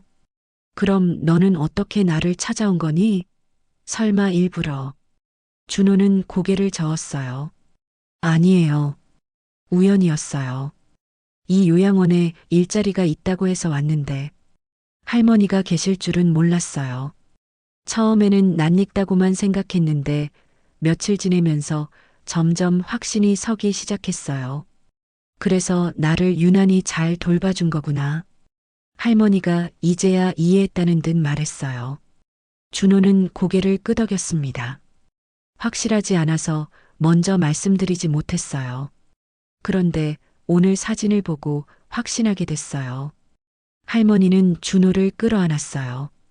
20년 만에 만난 손자, 그동안 얼마나 그리웠는지 모르는 소중한 가족이었습니다.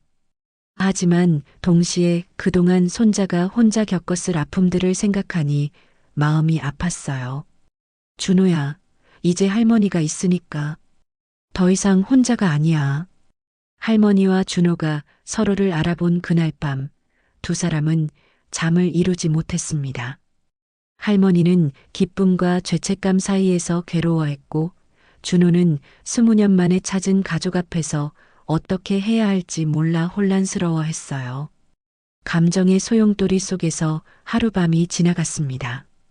다음 날 아침 할머니는 평소보다 일찍 일어났지만 몸이 무거웠어요. 밤새 울어서 눈이 퉁퉁 부었고 가슴 한편이 답답했습니다. 20년 만에 만난 손자에 대한 기쁨보다는 그동안 그 아이가 겪었을 고통에 대한 죄책감이 더 컸거든요. 준호 역시 평소와 다른 모습이었어요. 다른 어르신들을 돌볼 때도 마음이 온전히 집중되지 않았습니다. 자꾸만 할머니 생각이 났거든요. 어떻게 할머니를 대해야 할지, 지금까지처럼 요양보호사로서 돌봐드려야 하는지, 아니면 손자로서 다가가야 하는지 갈피를 잡을 수 없었어요. 점심시간이 되자 준호는 조심스럽게 할머니를 찾아갔습니다. 할머니, 식사하러 가실까요? 할머니는 고개를 들어 준호를 바라봤어요. 어젯밤의 일이 꿈이었으면 좋겠다는 생각이 들었습니다. 너무 갑작스럽고 충격적이었거든요. 식당에서 할머니는 평소와 달리 식사에 집중하지 못했어요. 준호가 옆에서 세심하게 챙겨주는 모습을 보니 더욱 마음이 아팠습니다. 이 아이가 나 때문에 얼마나 고생했을까. 할머니는 숟가락을 들다가 그만 손에 힘이 빠져 떨어뜨리고 말았어요. 할머니, 괜찮으세요?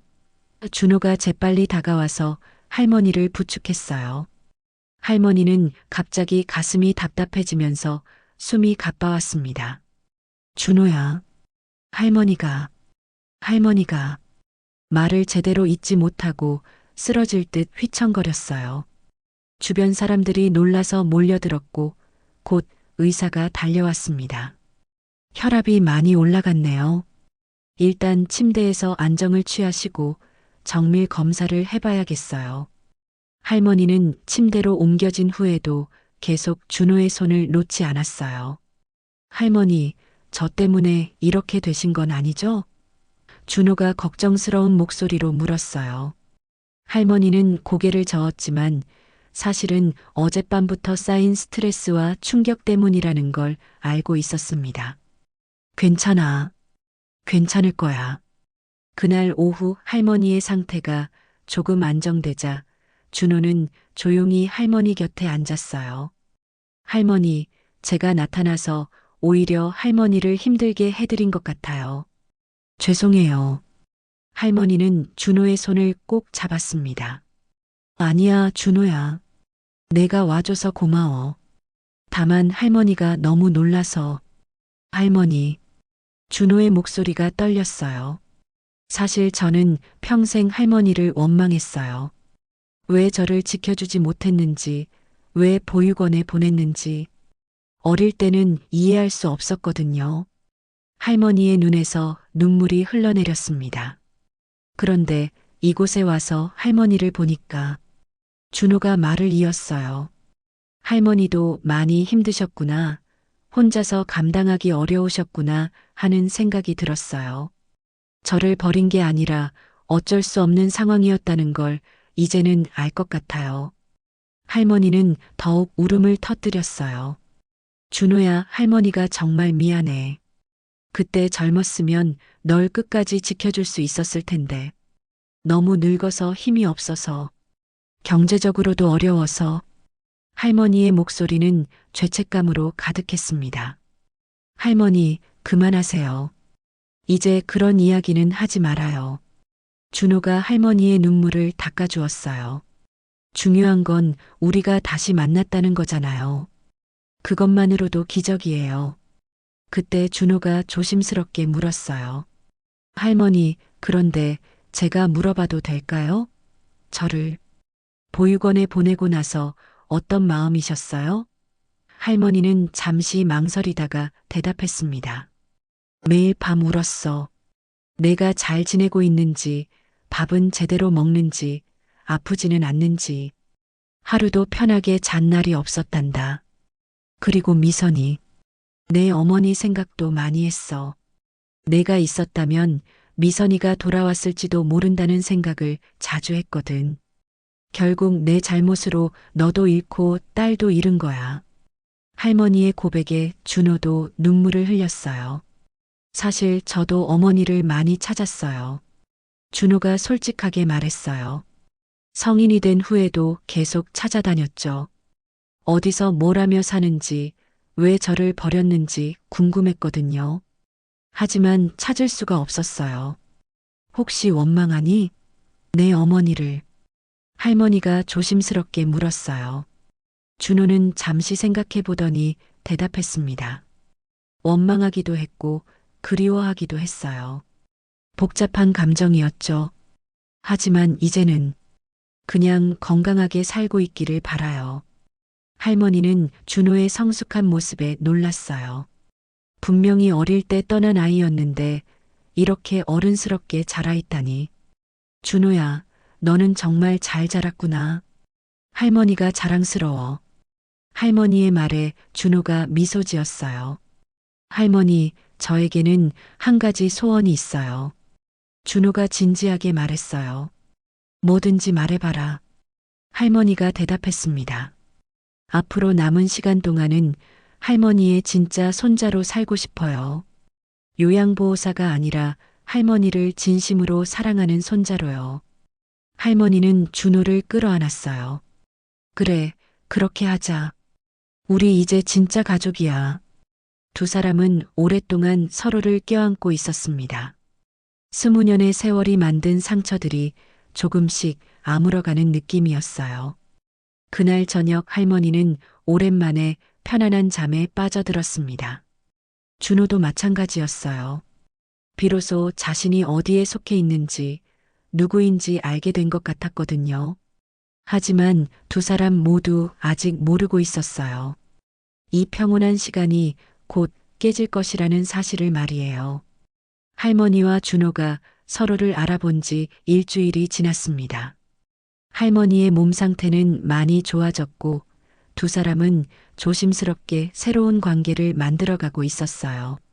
준호는 여전히 요양보호사로 일하면서도 할머니에게는 특별한 관심을 기울였습니다. 어느 날 오후 할머니가 창가에 앉아 있을 때 준호가 다가왔어요. 할머니, 날씨가 좋은데 정원에 나가서 산책하실래요? 할머니는 고개를 끄덕였습니다. 그래, 좋겠구나. 요즘 방에만 있었더니 답답했어. 두 사람은 천천히 요양원 정원으로 나갔어요. 가을이 깊어가면서 나뭇잎들이 노랗게 물들어 있었습니다. 할머니는 준호의 팔을 살짝 잡고 천천히 걸었어요. 준호야, 이렇게 함께 걷는 게 언제만일까? 어릴 때 할머니 손잡고 공원에 갔던 기억이 나요. 준호가 따뜻하게 말했어요. 그때 할머니가 비둘기 모이도 사주시고 그네도 태워주셨죠. 할머니는 그 시절을 떠올리며 미소 지었습니다. 그래, 그때 넌 그네를 너무 좋아했지. 더 높이, 더 높이 하면서 벤치에 앉아서 두 사람은 오랜만에 편안한 대화를 나눴어요. 준호야, 그동안 어떻게 살았는지 자세히 이야기해 줄래? 할머니가 궁금해하며 물었어요. 준호는 잠시 망설이다가 입을 열었습니다. 사실 쉽지 않았어요, 할머니. 준호의 목소리에 쓸쓸함이 스며 있었어요. 보육원에서 자라면서 가족이 그리웠거든요. 다른 아이들은 부모님이 면회 오시는데 저는 혼자였으니까요. 할머니의 가슴이 아팠습니다. 그리고 성인이 되고 나서는 준호가 말을 잠시 멈췄어요. 술에 의존하며 살았어요. 외로움을 달래려고 상처를 잊으려고 그렇게 몇 년을 보냈죠. 할머니는 준호의 손을 꼭 잡았어요. 얼마나 힘들었겠니? 하지만 어느 날 깨달았어요. 준호가 계속 말했어요. 이렇게 살면 안 되겠다고. 그래서 술을 끊고 새로운 일을 찾기 시작했죠. 요양보호사 일을 하게 된 것도 그때예요. 할머니는 준호의 의지력에 감탄했습니다. 처음에는 단순히 일자리가 필요해서 시작했어요. 준호가 설명했어요. 그런데 어르신들을 돌보면서 느낀 게 있었어요. 이분들이 제 손을 붙잡으실 때마다 마치 잃어버린 가족의 온기를 느끼는 것 같았거든요. 할머니는 눈물이 글썽했어요. 그래서 이 일을 계속하게 된 거구나. 준호는 고개를 끄덕였습니다. 네, 그리고 이상하게도 이 일을 하면서 마음이 평안해졌어요. 누군가를 돌보고 있다는 것, 누군가에게 필요한 사람이라는 것. 그게 저에게 큰 위로가 됐어요. 그러다가 할머니를 만난 거죠. 준호가 할머니를 바라보며 말했어요. 처음 봤을 때부터 뭔가 특별한 느낌이 있었어요. 낯익으면서도 따뜻한 느낌. 마치 집에 온 것 같은 안정감이었어요. 할머니도 고백했어요. 나도 그랬어. 처음 널 봤을 때부터 마음이 이상하게 편했단다. 왜 그런지 모르겠더라고. 두 사람은 서로를 바라보며 미소 지었습니다. 할머니, 저에게 물어봐도 될 게 있어요. 준호가 조심스럽게 말했어요. 뭐든지 물어봐라. 할머니가 대답했습니다. 어머니, 제 어머니는 왜 저를 두고 떠났을까요? 정말 이해할 수 없어서요. 할머니는 깊은 한숨을 쉬었어요. 미선이는 참 복잡한 아이였어. 어릴 때부터 자유롭고 싶어 했거든. 결혼도 너무 일찍 했고 아이를 낳고 나서는 책임감에 짓눌려 있었어. 할머니가 과거를 회상하며 말했습니다. 내 아버지는 일찍 세상을 떠났고 미선이 혼자서 널 키우기가 힘들었을 거야. 그때 내가 더 도와줬으면 좋았을 텐데. 할머니의 목소리에 후회가 묻어 있었어요. 하지만 그것도 핑계일 뿐이야. 할머니가 솔직하게 말했어요. 아무리 힘들어도 자식을 버리면 안 되는 거지. 미선이가 한 일은 잘못된 거야. 할머니도 그 아이를 잘못 키운 것 같고, 준호는 할머니를 위로했어요. 할머니 잘못이 아니에요. 사람은 각자 자신의 선택에 책임을 져야 하는 거죠. 어머니도 자신만의 이유가 있었을 거예요. 할머니는 준호의 성숙함에 다시 한번 놀랐습니다. 준호야, 넌 정말 착한 아이구나. 이렇게 힘든 일을 겪고도 남을 원망하지 않다니. 할머니가 준호의 머리를 쓰다듬었어요. 할머니가 자랑스러워. 할머니 덕분이에요. 준호가 말했어요. 어릴 때 할머니가 저에게 사랑을 많이 주셨잖아요. 그 기억이 저를 지탱해 준 것 같아요. 힘들 때마다 할머니가 읽어주셨던 동화책 생각을 했거든요. 할머니는 감동받아 눈물을 흘렸어요. 정말 그런 기억이 도움이 됐다고? 준호는 고개를 끄덕였습니다. 네, 특히 해님 달님 이야기를 정말 좋아했어요. 할머니가 읽어주시는 목소리가 너무 따뜻했거든요. 그래, 그 이야기 기억해. 넌 그 이야기를 100번도 넘게 들었을 거야. 할머니가 웃으며 말했어요. 이제 다시 읽어줄까? 준호는 기쁘게 대답했습니다. 정말요? 그럼 좋겠어요.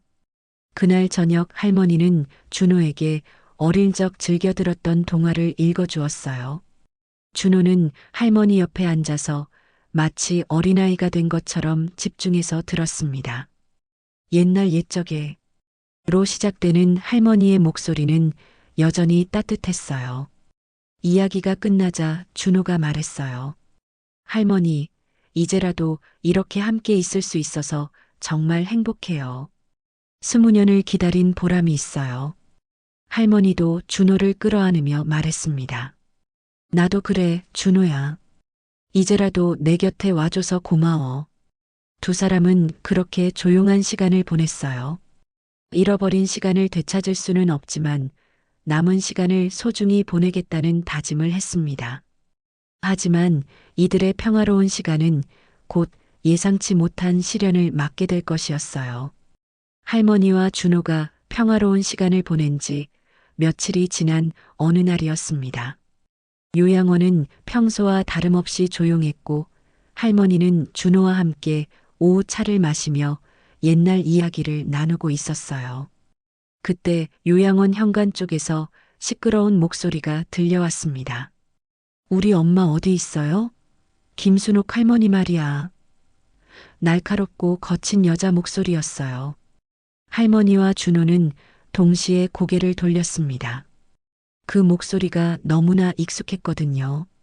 할머니의 얼굴이 순간 창백해졌어요. 설마, 미선이? 할머니가 떨리는 목소리로 중얼거렸어요. 준호도 긴장했습니다. 20년 동안 연락이 끊겼던 어머니가 갑자기 나타난 거였어요. 복도 쪽에서 발소리가 점점 가까워지더니 곧 할머니의 방문이 거칠게 열렸습니다. 엄마. 문 앞에 선 여자는 분명히 박미선이었어요. 하지만 할머니가 기억하는 25살의 미선이와는 너무 달랐습니다.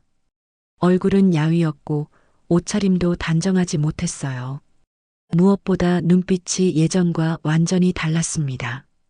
미선아. 할머니가 떨리는 목소리로 딸을 불렀어요. 정말 내가 맞니? 미선은 할머니를 보더니 냉소적으로 웃었습니다. 그럼 누구겠어요? 20년 만에 딸 얼굴도 못 알아봐요?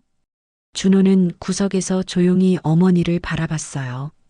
어릴 적 기억 속의 어머니와는 너무 다른 모습이었습니다. 삭막하고 거칠어진 모습에 마음이 아팠지만 동시에 두려움도 느꼈어요. 어디 갔다가 이제 와서 할머니가 말하려 했지만 미선이 말을 끊었어요. 그런 소리 하지 마요. 저도 급해서 온 거예요. 엄마, 나한테 돈 있죠? 미선의 첫마디는 안부가 아니라 돈 이야기였습니다. 할머니는 당황했어요. 돈? 무슨 돈 말이니? 미선은 짜증스럽게 대답했습니다. 뭐가 됐든 돈이면 돼요. 당장 100만 원 정도 필요해요. 엄마 통장에서 뽑아주세요. 미선아, 엄마는 요양원비로 겨우겨우 지내고 있어. 그런 큰 돈이 어딨겠니? 할머니가 안타깝게 말했어요. 미선은 화를 내며 소리쳤습니다. 그럼 뭐든 좋으니까 돈 될 만한 걸 내놔요. 진짜 급하다고요. 그때 미선의 시선이 방 안을 둘러보다가 구석에 서 있는 준호에게 머물렀어요. 저 사람은 누구예요? 엄마 요양보호사? 할머니는 어떻게 설명해야 할지 몰라 망설였습니다. 준호가 한 걸음 앞으로 나섰어요. 안녕하세요. 그의 목소리는 떨리고 있었습니다. 미선은 준호를 자세히 바라봤어요. 뭔가 낯익는데 어디서 본 것 같은. 그러다가 갑자기 표정이 변했습니다. 설마 준호? 미선이 놀란 목소리로 물었어요. 준호는 고개를 끄덕였습니다. 네, 어머니. 저예요. 순간 방 안에 정적이 흘렸어요. 20년 만에 마주친 모자의 재회였지만 상상했던 것과는 전혀 달랐습니다. 어머니, 그동안 어떻게 지내셨어요? 준호가 조심스럽게 물었어요. 미선은 잠시 당황한 듯 했지만 곧 차가운 표정을 지었습니다. 잘 지냈어.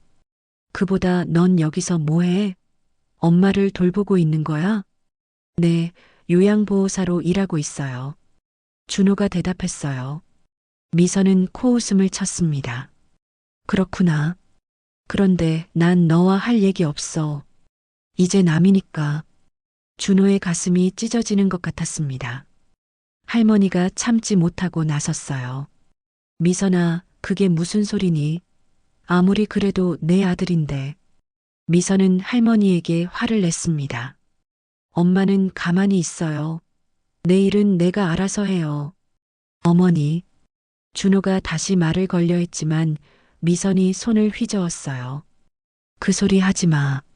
난 20년 전에 이미 포기했어. 넌 이제 내 상관 아니야. 그냥 남이고. 준호는 충격을 받아 말문이 막혔습니다. 미선은 다시 할머니에게 돌아서서 말했어요. 엄마, 어쨌든 돈은 줘야 해요. 정말 급한 일이 있다고요. 안 그러면 큰일 나요. 할머니가 물었습니다. 도대체 무슨 일인데 그렇게 급하니? 그건 엄마가 알 필요 없어요. 그냥 돈만 주면 돼요. 미선이 소리를 질렀어요. 할머니는 딸의 변한 모습에 가슴이 아팠습니다. 미선아, 엄마한테는 정말 그런 돈이 없어. 용돈도 겨우겨우 받고 있는 상황이야. 그때 준호가 조용히 말했어요. 제가 드릴 수 있어요. 할머니와 미선이 동시에 준호를 바라봤습니다. 준호야, 안 돼. 할머니가 말렸지만 준호는 계속 말했어요. 어머니가 필요하시다면. 미선은 잠시 망설이더니 냉정하게 말했습니다. 됐어. 내 돈은 받지 않을 거야. 난 내가 내 아들이라고 생각 안 해. 그 말에 준호의 마음이 산산조각 났습니다. 그럼 어떻게 하라는 거야? 할머니가 절망적으로 물었어요. 미선은 잠시 생각하더니 말했습니다. 엄마가 가지고 있는 금반지라도 주세요. 그것도 돈이 되잖아요. 할머니는 손가락에 결혼 반지를 내려다봤어요. 남편이 준 유일한 기념품이었습니다. 이거 말고는 정말 아무것도 없어, 미선아. 이것마저 빼앗아 가려고 하니? 어차피 엄마한테는 필요 없잖아요. 아버지도 돌아가셨는데. 미선의 말에 할머니는 더 이상 참을 수 없었어요. 미선아, 내가 언제부터 이렇게 매정해졌니? 예전에 내 딸은 어디 갔니? 그때 준호가 일어서서 미선 앞에 섰습니다. 어머니, 그만하세요. 준호의 목소리에는 더 이상 애절함이 없었어요. 할머니를 괴롭히지 마세요. 할머니는 어머니의 어머니잖아요. 감히 내가 나한테 대들어? 미선이 화를 냈지만 준호는 물러서지 않았어요. 네, 대들 거예요. 당신은 어머니라고 불릴 자격이 없어요. 이제는 제가 할머니를 지킬 겁니다. 미선과 준호가 서로를 노려보는 가운데 할머니는 눈물을 흘리며 지켜봤어요. 가족이라는 이름으로 벌어지는 이 상황이 너무나 슬펐습니다. 20년 만의 재회가 이런 식으로 끝나다니. 준호와 미선이 대치하고 있는 동안 할머니는 천천히 일어났습니다. 두 사람 사이에 서서 조용히 말했어요. 그만해, 둘 다 그만해. 할머니의 목소리는 떨렸지만 단호했습니다. 미선아, 내가 원하는 돈은 정말로 없어. 하지만 이 반지라도 가져가렴. 할머니가 결혼 반지를 빼려고 하자 준호가 말렸어요. 할머니, 안 됩니다. 그건 할아버지의 마지막 선물이잖아요. 하지만 할머니는 고개를 저었어요. 괜찮아, 준호야. 물건보다 사람이 더 소중하단다. 미선은 잠시 망설이더니 할머니의 손을 밀쳐냈어요. 됐어요. 이런 식으로 받고 싶지 않아요. 그리고는 문 쪽으로 걸어가면서 뒤돌아보지도 않고 말했습니다. 어차피 기대도 안 했어요. 엄마도 아들도 다 소용없어. 미선아. 할머니가 딸을 붙잡으려 했지만 미선은 이미 문 밖으로 나가고 있었어요. 다시는 오지 마세요. 저도 다시 오지 않을 테니까. 미선의 마지막 말과 함께 복도에서 발소리가 멀어져 갔습니다. 할머니는 그 자리에 주저앉으며 울음을 터뜨렸어요. 내가 뭘 잘못했을까? 딸도 잃고 이제 또. 준호는 재빨리 할머니를 부축하며 위로했습니다. 할머니, 괜찮아요. 할머니 잘못이 아니에요. 하지만 미선이는 내 딸인데 어떻게 저렇게 변할 수 있을까? 할머니의 목소리에는 깊은 절망이 담겨 있었어요. 준호는 할머니의 손을 꼭 잡으며 말했습니다. 사람은 변할 수 있어요. 하지만 할머니는 변하지 않으셨잖아요. 여전히 따뜻하고 사랑이 많으신 분이에요. 그날 저녁 할머니는 식사도 거르고 창가에 앉아 있었어요. 준호가 따뜻한 죽을 가져왔지만 할머니는 입맛이 없다며 고개를 저었습니다. 할머니, 조금이라도 드세요. 몸이 약해지시면 안 돼요. 준호야. 할머니가 조용히 말했어요. 할머니 생각에는 미선이가 많이 힘든 상황에 있는 것 같아. 그래서 저렇게 변한 거겠지. 준호는 고개를 끄덕였습니다. 저도 그렇게 생각해요. 하지만 그렇다고 해서 할머니를 괴롭힐 이유는 없어요. 그래도 내 딸인데. 할머니가 한숨을 쉬었어요. 준호는 잠시 생각하더니 말했습니다. 할머니, 제가 말씀드려도 될까요? 할머니가 고개를 끄덕이자 준호가 계속 말했어요. 저도 어머니를 원망했던 시절이 있었어요. 왜 저를 버렸는지, 왜 연락조차 하지 않는지. 준호의 목소리가 조금 떨렸어요. 하지만 이제는 이해해요. 어머니도 자신만의 아픔이 있었을 거라는 걸요. 하지만 오늘 보니까 준호가 말을 이었어요. 어머니는 그 아픔을 극복하지 못하신 것 같아요. 그래서 다른 사람들까지 상처 주는 거죠. 저는 그런 어머니가 되고 싶지 않아요. 할머니는 준호의 말에 깊이 감동했어요. 준호야, 넌 정말 훌륭한 사람이 되었구나. 할머니가 자랑스러워. 준호는 할머니의 손을 잡으며 말했습니다. 할머니 덕분이에요. 할머니가 어릴 때 저에게 사랑을 주셨기 때문에 저도 다른 사람을 사랑할 줄 아는 거예요. 다음 날 아침 할머니는 평소보다 일찍 일어났어요. 준호가 방에 들어오자 할머니는 밝은 표정으로 말했습니다. 준호야, 오늘 날씨가 참 좋구나. 우리 산책하러 갈까? 정원을 거닐며 할머니는 준호에게 말했어요. 어젯밤 많은 생각을 했어. 미선이는 미선이대로 자신의 길을 가는 거겠지. 나는 너무 매달리려고 했던 것 같아. 준호는 할머니의 변화에 놀랐어요. 하지만 준호야, 넌 다르잖니? 할머니가 준호를 바라보며 말했어요. 내가 내 곁에 와줘서 할머니는 정말 행복해. 이제는 과거에 얽매이지 말고 우리 둘이서 새로운 시작을 하자꾸나. 준호는 감격해서 할머니를 껴안았어요. 할머니, 저도 그렇게 생각해요. 저에게는 할머니가 진짜 가족이에요. 앞으로 제가 할머니를 지켜드릴게요. 그래, 우리 서로 지켜주자. 할머니가 따뜻하게 말했어요. 할머니도 준호를 위해 건강하게 오래 살아야겠어. 두 사람은 벤치에 앉아서 함께 하늘을 바라봤어요. 구름 한 점 없는 맑은 하늘이 펼쳐져 있었습니다. 그날 오후 준호는 요양원 원장에게 특별한 부탁을 했어요. 할머니와 더 많은 시간을 보내고 싶어서요. 근무 스케줄을 조정해 주실 수 있을까요? 원장은 흔쾌히 허락해 주었습니다. 물론이죠. 어르신들이 가족과 함께 시간을 보내는 게 가장 중요하니까요. 저녁 시간이 되자 할머니와 준호는 함께 식사를 했어요. 할머니는 오랜만에 입맛이 돌아온 듯 맛있게 드셨습니다. 준호야, 이제 할머니가 내게 해줄 수 있는 게 별로 없구나. 무슨 말씀이세요, 할머니? 준호가 웃으며 대답했어요. 할머니가 저에게 주신 사랑만으로도 충분해요.